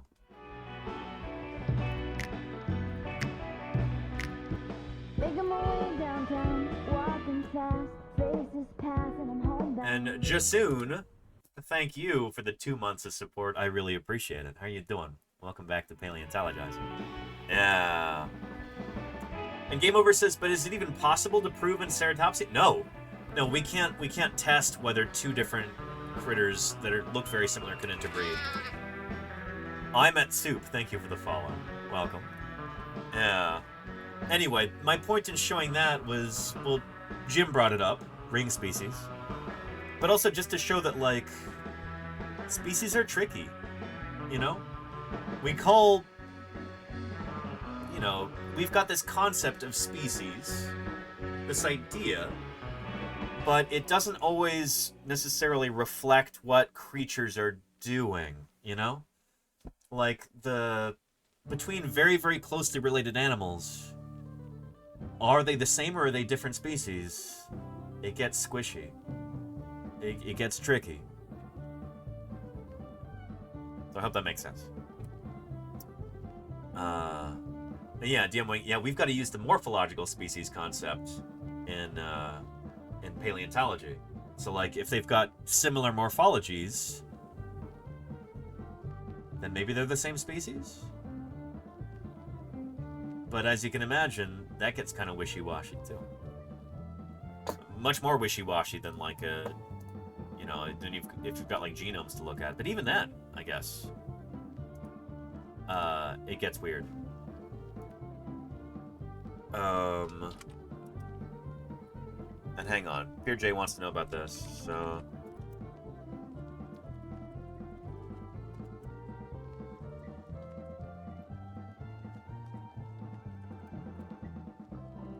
Submit.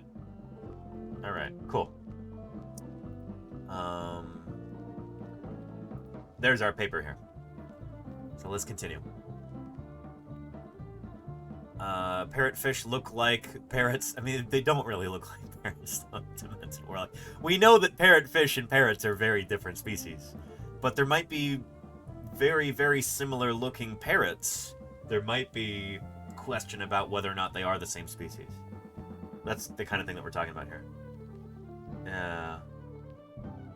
I wish this weren't a commercial specimen, too. That makes it really frustrating. So, an associated skeleton of a mature ceratopsid.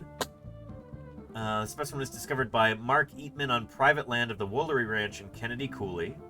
I've done a lot of work in Kennedy Coulee. In late spring of 2019 and excavated under lease later that fall. Let's see.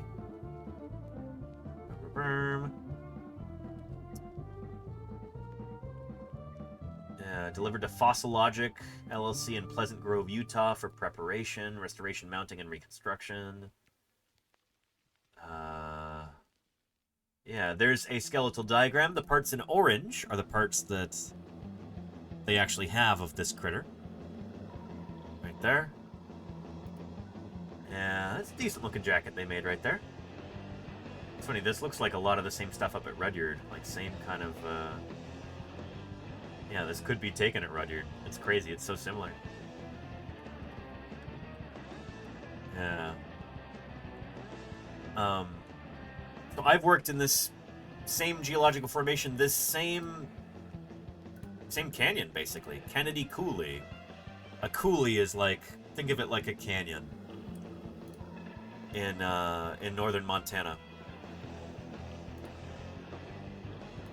Fieldwork photos, 2012. I can show you a picture of where I was digging at the Danny Ceratops site.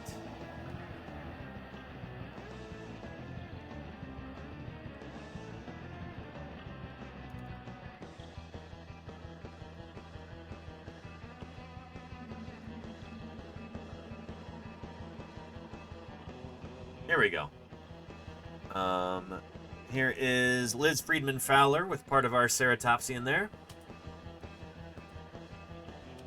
Yeah. I don't know if I have any photos of me at the site, but when I first found it, it looked a lot like that. We had a rain day the next day.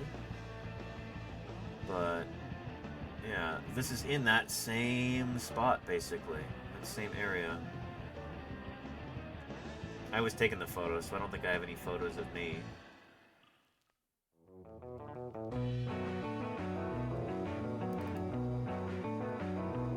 But yeah. Here is Denver digging at that quarry. I think 2 days after I initially found it. And we found some good pieces of it, so hopefully that's going to get published at some point in the not too distant future. But yeah, anyway. Basically the other side of the same canyon there. Yeah.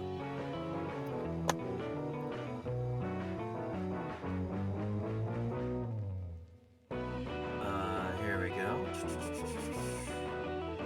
There is the reconstructed skull. You can see how asymmetrical it is.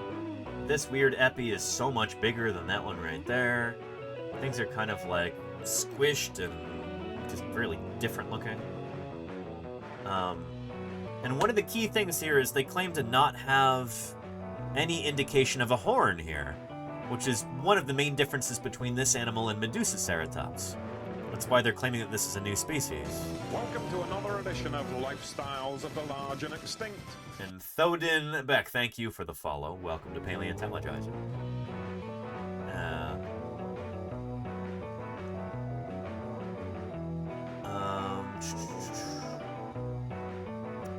Let's see. So they ran a cladogram with this critter. Anyway, we already talked about a lot of this stuff. There's illustrations of it right there. And present condition of the skull. They seem to have done a really good job in mounting it, actually. Each individual bone is articulated into a 3D cast skull reconstruction. Each bone is removable from the mount for study. That's not easy to do, so it's cool that they actually they did the effort. You know, they went through all of that effort in order to make each of those bones removable for study. And no nasal ornament. They kind of talk about that in the paper, though. When I was reading this earlier, it was like they talk about how there is a raised bum. Like, why shouldn't that be the first part of a horn forming? Or rather, a horn resorbing?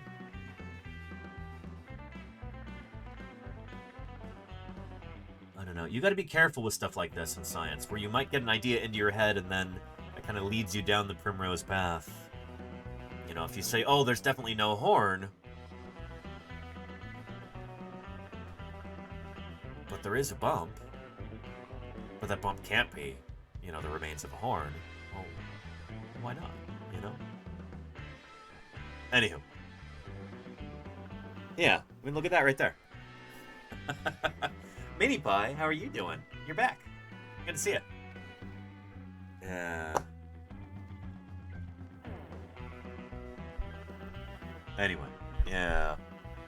So cool stuff. Again, a link to the paper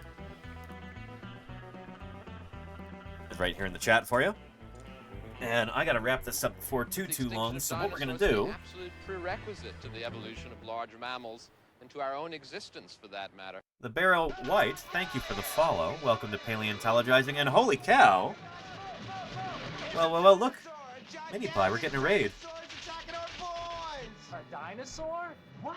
10:30. 10:30 and their 121 raiders don't know what they're in for. Well, welcome to Paleontologizing, 10:30 and Raiders. This is the horizon which marks the extinction of the dinosaurs. Below this level, and 717, thank you for the raid as well. Holy cow. Below this level, on these rocks, there are no dinosaur fossils. So I'm actually standing on the level that marks the extinction of the dinosaurs. Welcome to Paleontologizing, everybody. 7 and their 9 raiders have stumbled below that level. It's wonderful to have you here. Let's talk Shoot. dinosaurs. I hope you both had a wonderful stream.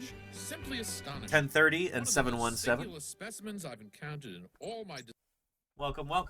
My name is Danny Anduza. I'm a dinosaur paleontologist. And this is Mini Pie right here. Hey, Mini Pie. Just came over to visit us. But I just got back from Wyoming, where I was digging up dinosaurs in the late Cretaceous Almond Formation. Just got back a few days ago, and I'm on shore leave here in California for a few days till I head back out to Utah to dig up more dinosaurs and stream it. Yeah, that'll be very soon. But we talk fossil science here. That's what paleontologizing is all about. As a dinosaur paleontologist, I study dinosaurs, I dig up dinosaurs, and I talk about dinosaurs 5 days a week here in my office. Or if I'm out in the field, usually 7 days a week. Stream that, try to answer your questions, try to give you an inside peek into how fossil science really works. I'm glad you're here. Yeah, without further ado, since we've got so many cool new people here, and please tell me about your streams, 10:30 and 717. Numeric Raiders, I love it. Tell me about your streams. How did they go? What did you get up to? And everybody consider following these two wonderful streamers if you've not yet done so. But we're going to call forth a good friend of mine, somebody we call Previously Recorded Danny, and he's going to tell you a little bit about who I am, what a paleontologist is doing here on Twitch, and what this is all about. So without further ado, watch out, Mini Pie. Previously Recorded Danny, go ahead and take it away. Well, thanks, present day Danny. Well, if you're new here, then welcome to Paleontologizing. You might be wondering to yourself, where's the video games? Well, my name's Danny Anduza, and I'm a paleontologist. I don't really do too much in the way of video games, I guess. I work on dinosaurs.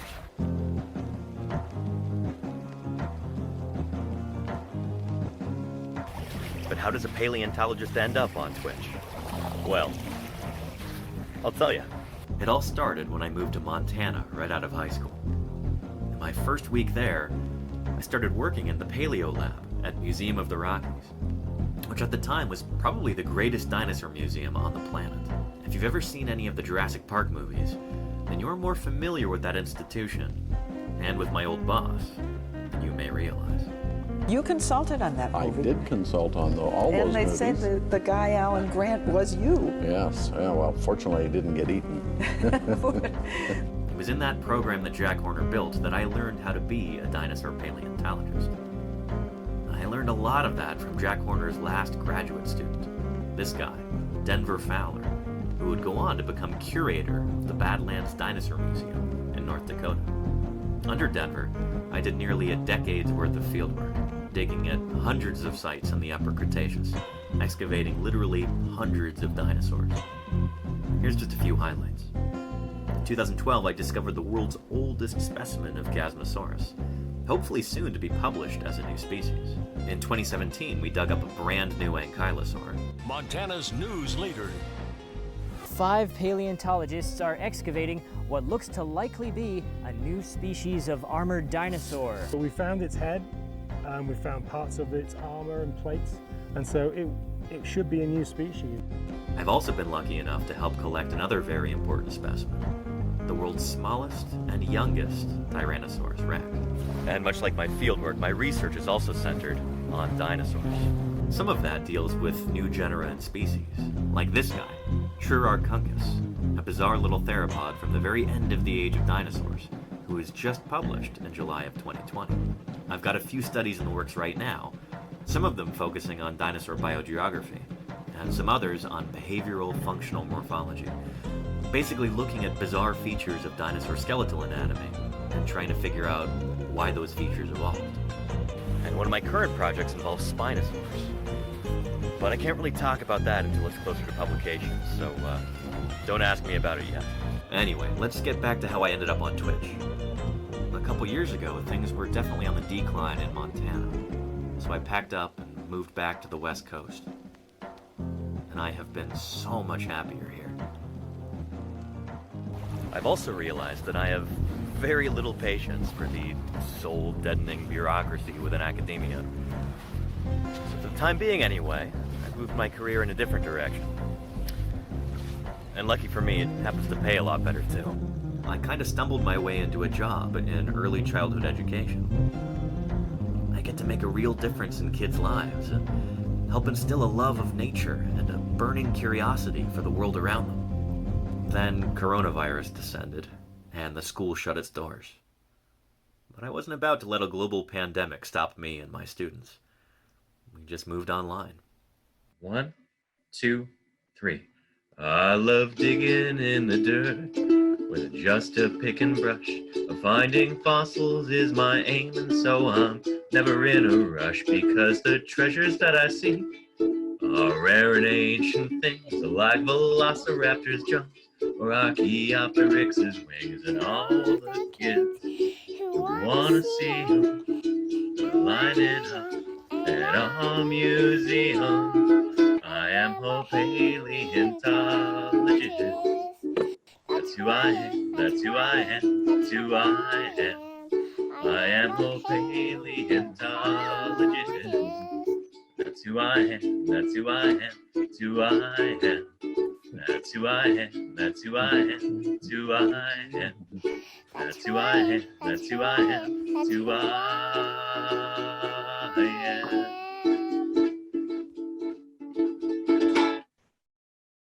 Having made the jump to teaching remotely, it was only a short leap from there to Twitch.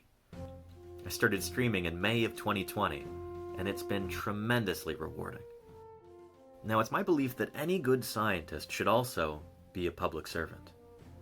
In my opinion, talking to everyday people about your science is one of the most important things a researcher can do. Twitch is kind of an ideal medium for that. This is my passion, and now I get to share it with you. And what could be cooler than that? It's my intention to continue this mission of education by answering your questions, providing good science content, and working to grow this channel. And if you could help out by continuing to watch, or if you can afford it by subscribing, I would be deeply grateful. So, for my regular viewers, thank you for sitting through that again. And for everybody who's new, welcome. We've got a fantastic little community going here, and we'd be really happy if you'd join us. Anyway, let's go ahead and wrap this up and get back into it. So, present day Danny, back to you. Well, thank you very much, previously recorded Danny. What are dinosaurs? And thank you even more to 1030 and to 717 for those very closely spaced raids. I really appreciate that. Let me know if you've got any questions or anything. Myosaurs always ate their vegetables. And thank you for the follows there. Uberale, Broccoli Ultra, Doubly91, Kunuk, Funkle Albert, 717. Larger mysteries still remain. Wonderful to have you here. Holy cow. Don the Chunk, thanks for following. At that time, Captain Nerd, thank you for the resubscribe. in one vast supercontinent. Dinosaurs soon occupied every corner of that. 717, thank you for following too. Apart from the raid, I appreciate that. Mini Pie here is just going nuts. They were finding fossils. Yeah, let's get that cat cam going. My goodness, Minnie. Look at you. Ah, aggressive. Aggressive.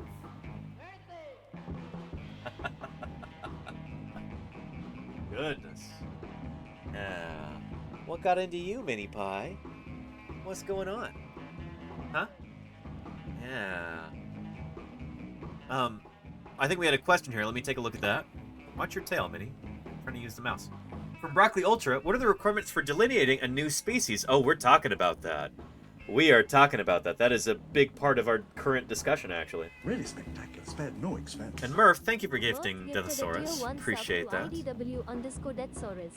How far does it need to differ from existing species? I assume the dinosaurs are around for a long time. You probably come across evolution within a species. We do!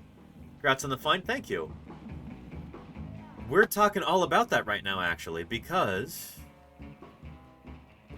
this came out while I was out there doing field work in June in Wyoming, and I haven't had a chance to talk about it until right now, so we're going over this now.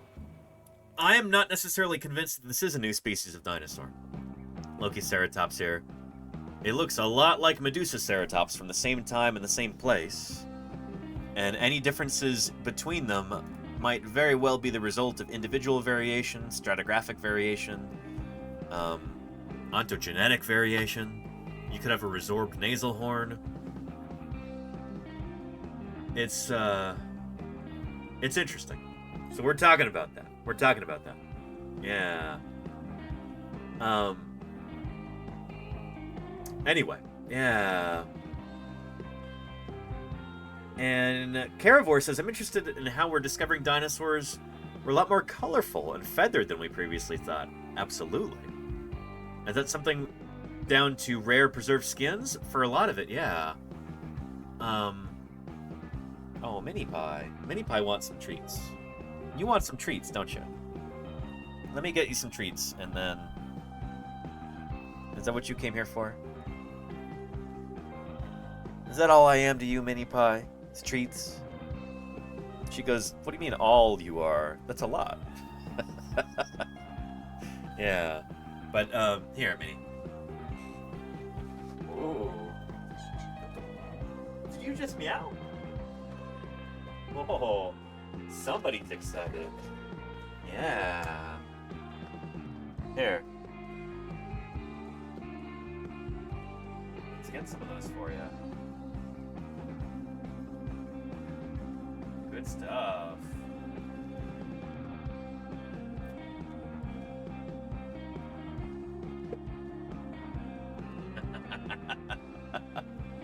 Oh. Yeah. Here you go, Mini Pie. Good stuff. You're in hog heaven right now, aren't you? Yeah.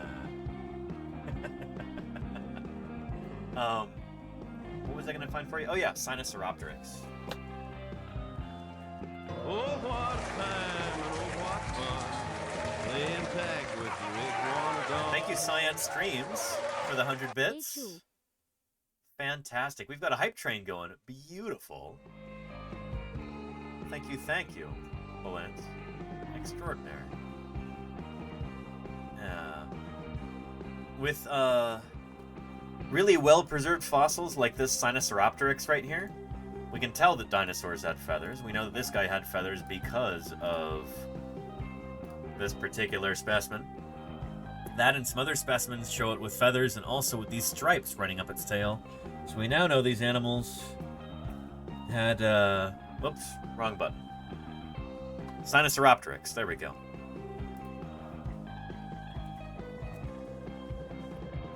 We know they had orange and white stripes Dinosaurs running lived down their a tail. long time ago. They were terrible lizards, don't you know? Miss Capri Cal, Oh, what thank you. fun, oh, what fun. Thank you very much Tag with you, iguanodon. for those 1,000 bits. Choo-choo. And Risa Degu, thank you for the 100 bits. Really appreciate that. Excellent. Good stuff. More bits means more treats for Mini Pie here. Yeah. Yeah, good stuff. Good stuff. We're on our way to a level 2 hype train, it looks like. Beautiful. And the cat fur is really flying around right now. It's going up my nose. But that's all good. Yeah. Balint, I'm really glad you're here, by the way. Because we're going to be taking a look at at some of these public reviews. Well, a public review from my old crew chief, from Denver Fowler, about the Lokiceratops paper. And you can tell me whether, as a fellow scientist, whether you feel it's at all combative compared to the reviews that you see in, say, genetics or in molecular biology. You're always here. You are, Belen. I appreciate you so much. Holy cow. But, yeah, here you go. She's like trying to get in there. There you go. You got it. Good work, Minnie. Good work. Yeah, but let's go to,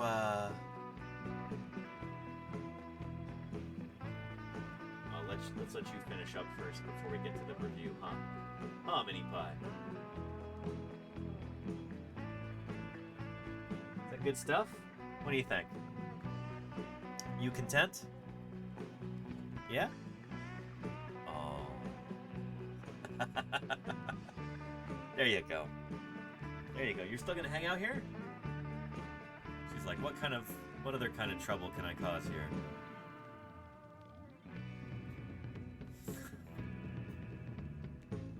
Yeah.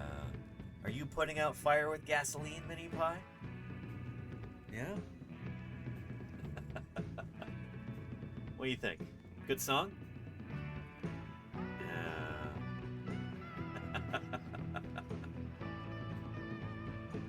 Yeah, see these eyes so green, huh? It's almost like you know the words. Yeah.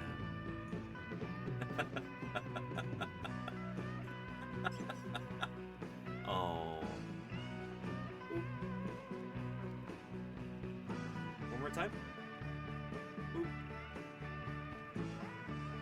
Yeah.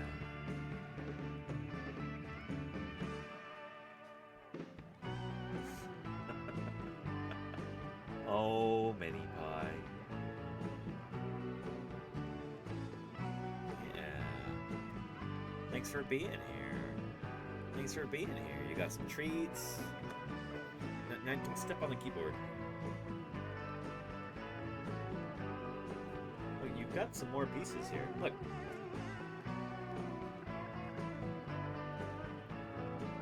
Come here. Eat these. I know they're not easy to see, but you've got more pieces there. You should eat them up. You should eat them up. Let me get you one more treat, and I'll put it there with the rest of them. And then maybe you'll clean your plate, huh? That sound good? Alright, there's two for you right there. Go for them. Good stuff. Good stuff.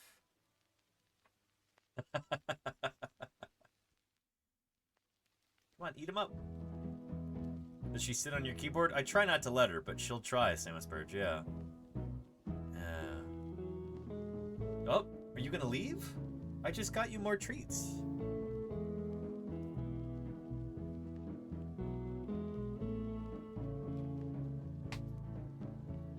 Unbelievable. Mini Pie. What's the deal? Why are you doing that? He's full? I guess so. Huh. If we're lucky, maybe Sweetie Pie will come over and eat the rest of them, but... yeah. Anyway, thank you everybody for the hype train. 1,200 bits, 2 gift subs. Appreciate it. Appreciate your support. There. Getting back to our paper here again. Like supplementary material. Here's a link to that. Here, maybe we'll watch a brief video if I can find a good one on scientific peer review.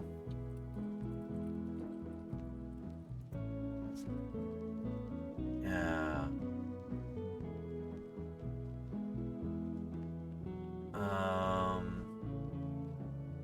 Peer review process. Peer review in 3 minutes. Let's try this. See if this is any good. Scholarly articles, academic articles, peer-reviewed articles. You may have heard these terms used by your professor, but what do they mean? Essentially, these are all different ways of describing the same thing, research articles that have been published in scholarly journals. But what is a research article, and how does it get published in a scholarly journal? First of all, the article reports a scholar's research practice and findings, and it's written with an audience of other researchers in mind. Yep. Finally, in order to be published and accepted by the scholarly community, the article must pass several quality tests. The most important of these tests is called peer. Allosaurus review. Gunot Tank, thank you for the follow. Welcome to Paleontologizing. It's good to have you here. Yeah, peer review is what we're The talking article about. must pass several quality tests. The most important of these tests is called peer review. We can get a better understanding of the role of peer review if we look at the academic publishing process as a whole. Yep. Let's imagine a researcher who wants to share a discovery with the academic community. I promise I didn't know they were going to show this here, but that's kind of perfect. Yeah. I love that dinosaur science is kind of, you know, the emblem of new and exciting science in this context. To do this, he writes a draft article describing his research and findings and submits it for publication in a scholarly journal. Here's where the article has to pass its first test. The journal's editor reads over the article to decide whether it's a good fit for her journal. If it is, she sends copies of the article to a group of experts to evaluate the article's quality. Yeah, so these will be other people in that scientific field are the peer reviewers. Other people who work on the same kind of dinosaur, or they're an expert in this kind of a method, or that kind of thing. Like, they have expertise that is supposed to be directly related to the subject matter. A process called peer review. This is the article's second and most important test. These experts are the author's peers, since they're working in the same research area. Yep. And since they're making a judgment about the article, they're sometimes called referees. So peer-reviewed articles are sometimes called refereed articles. Each reviewer evaluates the article by asking questions to judge the quality and significance of the research. Yep. Questions like, what is this research about? Is it interesting? Is it important? Is the methodology sound? Are the conclusions logical? And are the findings original? Yeah. Based on the answers to these questions, the reviewers decide whether the article is worthy of publication in the journal. They then make a recommendation to the editor, either approve the article for publication or reject it. Yep. Even if they recommend publishing the article, they usually expect the author to make revisions. The editor, however, makes the final determination whether the article should be approved, rejected, or revised. Rejection is common, though. The most prestigious journals are very selective about the articles they publish, so they tend to have high rejection rates.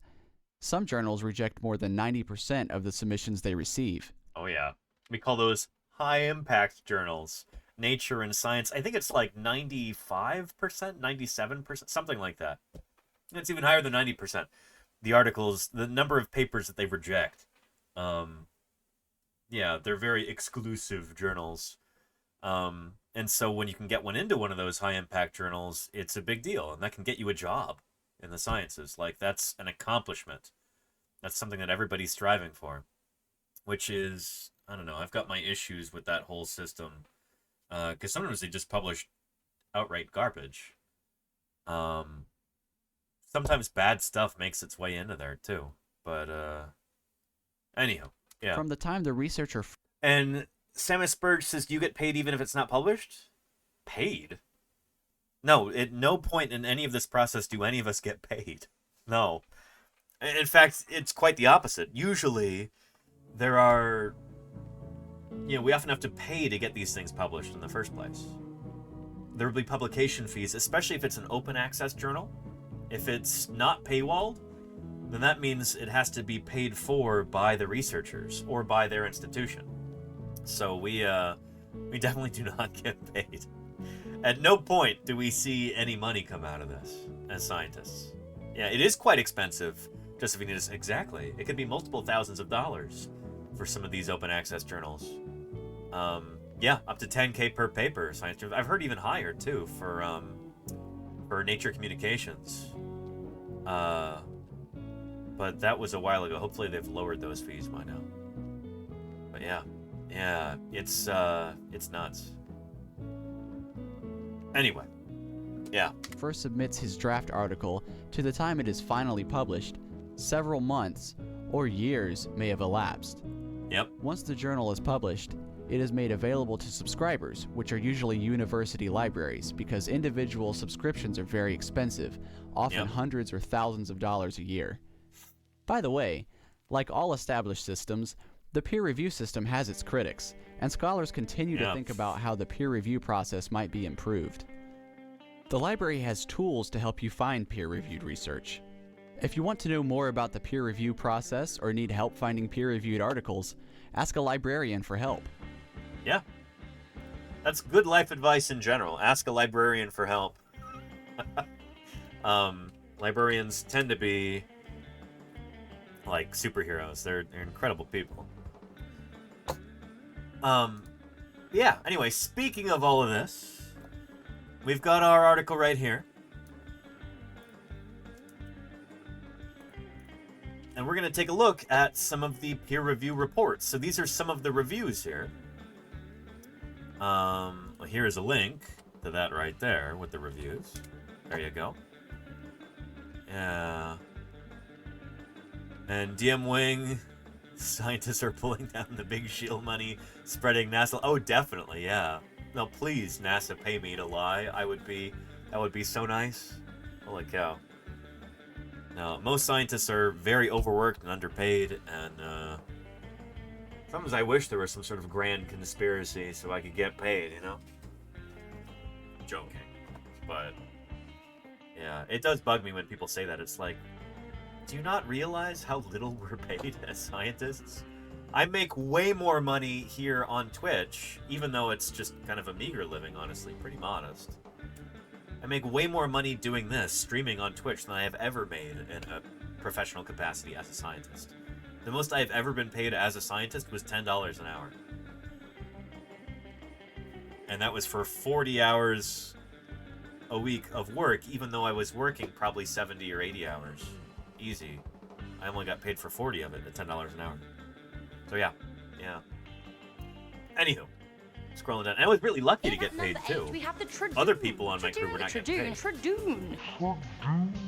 And Caspiel Black, thank you for the 10 months of support. I really appreciate that. Thank you. Yeah. Probably adjusting for inflation, it's $3. Yeah, there you go, Science Streams. Yeah. But yeah. And Charlie's Dragon, that would be funny. Yeah. And does paycheck depend on countries? It depends on employer. Samus Burge, it depends on employer. So I know professional research scientists, adjunct professors, who, despite being adjuncts, still have graduate students who get paid about $12,000 a year while pulling in millions of dollars of like grant funding and stuff like that, and you know, teaching a full load of courses while having graduate students in a non-tenure track job getting paid about $12,000 a year. It's nuts. It's criminal. And some of these people like have postdocs from Harvard and Yale too. Maybe it was Princeton and Yale, I forget, but it's insane. Yeah, academia is messed up like that. Yeah. I thought the USA had a budget on research. Very small one, Samus Burge, compared to our research output. It's ridiculous. Yeah. Anywho. Yeah. I know professional dinosaur museum curators who get paid like $30,000 or $40,000 a year. and they have to support a family on that. And it's like they also have to run the museum, conduct research, gather funding, all that stuff. And they are super, super lucky to have those jobs. You know? Like, that's... There might have been 100 applicants for that particular job. So, yeah. Yeah. Anywho. Yeah.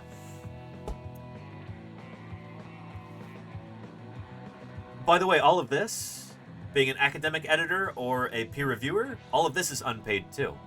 So all of this work... Oh, John Scannella, curator of the Museum of the Rockies. I used to work with John in the field. He's one of the authors on this.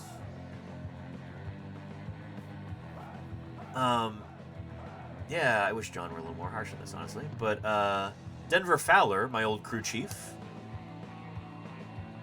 now at the Badlands Dinosaur Museum in Dickinson, North Dakota. He wrote a lengthy, I love this, review for this.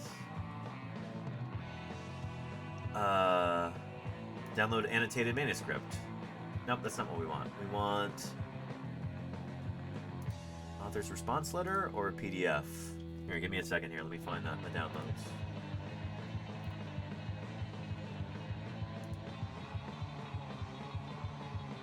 That's not it.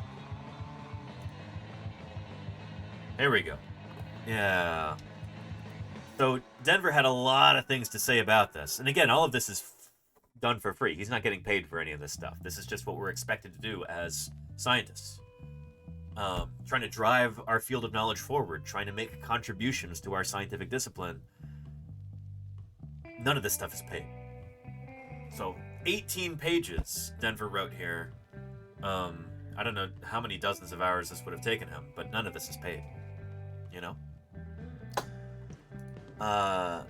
Yeah. The specimen is important and should be described. However, many of the points I raised in my previous review were not commented on by the authors. Indeed, the main review document was not commented upon at all. Only minor line edits were implemented. I do think this paper should be published, but I have outstanding concerns. A good portion of my second review comprises parts that were not even commented on in the first. He says, I'm still put in a difficult position on this manuscript. I don't agree with the paleobiological ideas about biogeography, etc. I've complained in the past about some researchers only allowing one hypothesis to be entertained at a time, so I can hardly complain if I disagree with someone else's ideas. I also think these debates are better had out in the open in the literature, not hidden in a review. I loathe the reviewers who just block work they disagree with. Kudos for Denver for, despite being a reviewer on this paper, not just outright rejecting it. He disagrees with the findings here, but he's like, this should see the light of day. So, I'm not gonna reject it or anything. There is some drama in here, but it's, you know, is this a spicy review? That's kind of what I'm wondering. This is maybe not a spicy review by Denver Fowler standards. But I want to know from Balint or any other researchers in the chat if this does sound spicy according to the standards of their own scientific field. Yeah. Ms. Blue Sky says, can you submit to a different journal after being rejected by the first? Yes, and I'm guessing that's what these authors did. PeerJ is a good journal. I'm excited to publish in PeerJ in the near future, but this is not like... I doubt PeerJ was their first choice of journals for this article. I'm sure they submitted elsewhere first. They probably tried Nature and Science. They probably tried Proc B, Proceedings of the Royal Society B. They may have tried a few other journals as well. This was probably lower down on their list. Yeah. Oh, an interesting salamander. Yeah, I didn't know that detail. Yeah. But yeah. Yeah. Let's see. He does address a few of the points brought up in the paper in like a really direct and straightforward way. Is this really different from Medusaceratops or Albertoceratops? I myself have my doubts. It would be more parsimonious if this specimen was just a specimen of a previously named taxon. Either Medusa, or perhaps less likely, Albertoceratops. Although there is a list of autapomorphies and differentia for Medusa and Alberta, Many differences with the Medusa and Alberta are features that are known to be variable individually or change through ontogeny. Given that this specimen is probably a very aged individual, the possibility should be taken into more consideration that its unusual features are a result of it being an ontogenetic end member. So just a very mature individual, hence like the lack of the nasal horn. Denver says the nasal is incomplete medially, so the presence of a nose horn is not fully observable Ontogeny. anyway. And it has a thickened dorsal border in the preserved section, can be seen in Figure 8, which could be a thickened low nasal horn-like structure. The nasal horns of Medusa and Alberta are not prominent at all, so it's not like this specimen would be expected to have a huge nose horn anyway. You know, and so on and so forth. Basically, most of the arguments that are put forth for Lokiceratops being a new critter are, Denver kind of has rebuttals for each of these. It's interesting stuff.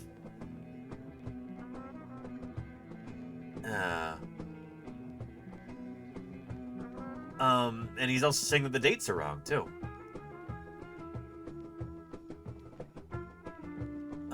Yeah.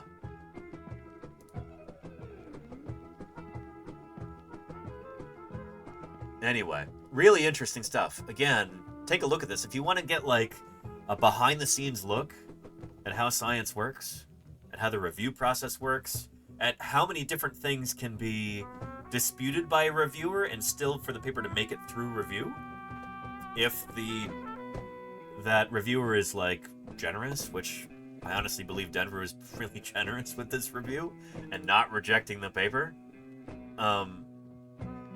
yeah, I think this is a wonderful example of this kind of thing. Yeah.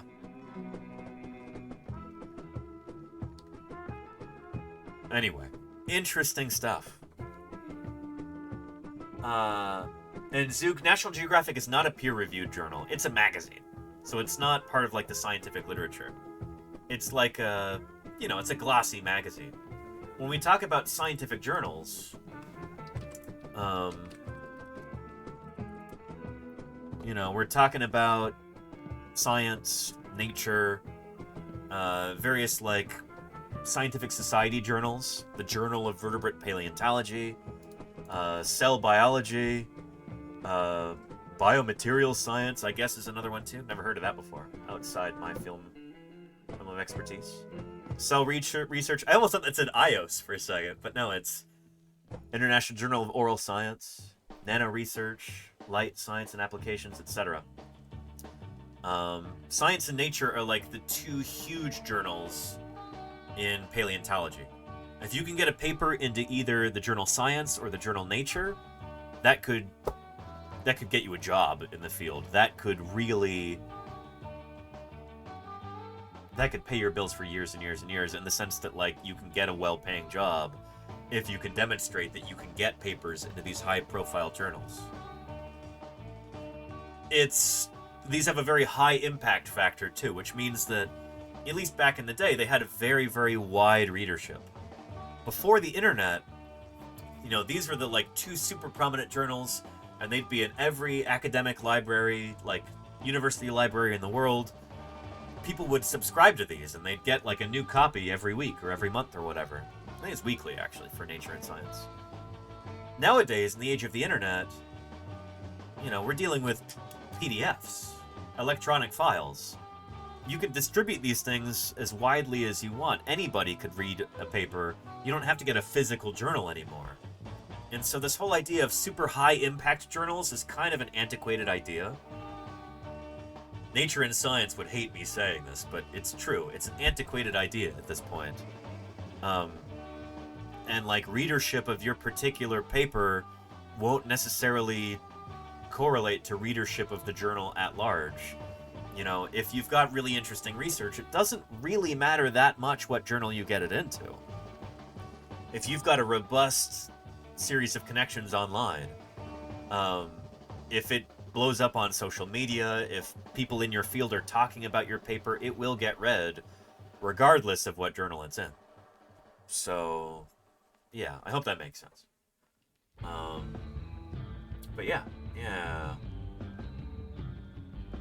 And Wombat Hole says you have to have passion to work in difficult conditions for no money. Yeah. Yeah, there you go, Wombat Hole, yeah. Yeah. And the only thing I really miss about university is the library access. Yeah, me too, RB42. I'll hopefully be getting university library access again through some friends and colleagues, but I don't have that right now. And it's frustrating, to say the least. Yeah. And Ms. Blue Sky says, do you think it's more important for readership or actual impact to submit to big-name journals or to more specific niche ones? I think the most important thing is just the quality of the science. I don't know. Just to make a point, I want to say that, like, no, ignore the big-name journals. They're irrelevant. Ignore trying to submit to them. But, you know, there are researchers out there who, like, desperately need to get a job. And if you can get a paper into Nature or Science, or Cell, or The Lancet, or there's other big-name journals in other fields, like, absolutely, try to do that. But it frustrates me that there's so much emphasis placed on these kind of, like, legacy, big-time, big-name journals like that.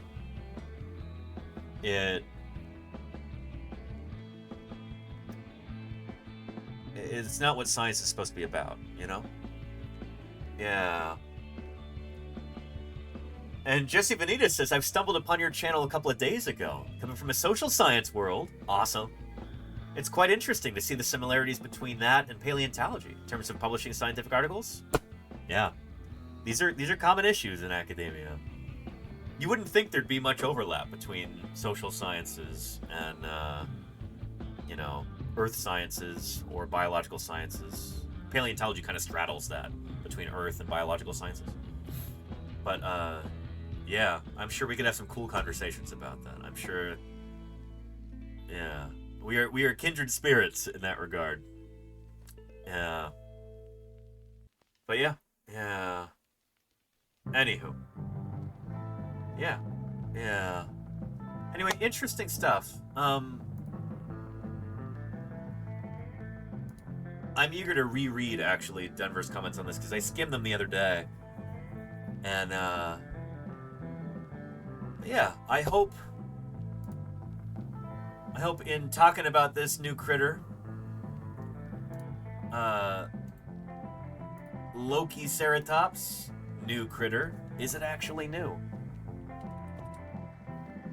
I hope that you've got a better understanding now of how fossil science works, some of the vagaries inherent to paleontology, and like the nuts and bolts of how new species are published. A red-headed stranger, thank you for the follow. Welcome to Paleontologizing. Yeah. Interesting stuff. And I'm super eager to discuss this with some of my colleagues when I'm back in Utah in just a few short days. There we go. Just 11 days until I'm back out there in the field, digging up dinosaurs with a crew of awesome paleontologists and volunteers out near Moab, Utah. But anyway, we managed to get through the last of our dinosaurs, our final 2 that were published while I was out doing fieldwork in Wyoming. And with any luck, we'll be doing some more of these recap streams when I get back from Utah, because there will have been new dinosaurs published while I'm out there, too. But yeah, with that said, it's time to wrap things up here. So let's go ahead and do that. We'll see who else is live on Twitch right now. Maybe somebody's doing some science. And we can raid into them. Here we go. Who else is on? Science Streams is on. Well, well, well. Let's go say hello to Balint. Doing new species of the week. Yeah. Thank you everybody for a fun stream today. Thank you for your viewership. Oh, Lita's on too. Excellent. Oh, fantastic. We're gonna go hang out with two research scientists. Balint and Lita are a married couple, and they are both active researchers in molecular and systems biology. We're going to go hang out with them. Brilliant. But yeah, everybody, thank you so much for your attention, for your questions, for your enthusiasm, for your kind words. Moderators, thank you for keeping this train on its tracks. Raiders, thank you for bringing new people in. Followers, thanks for following along. And everybody who's supported this channel financially, I appreciate you more than you know. Could not do this without you. Thank you for supporting this starving scientist. Appreciate you. Without further ado, let's go raid into Science streams. Hope you all have a wonderful weekend. Let's start our weekend off right. The moon does exist. With some science. Thank you, Chilihead, for the follow. Sneaking it in right under the wire. I'll see you on Monday, everybody. You take care. Bye-bye. I don't know how it's showing up. I don't know how the camera's picking it up.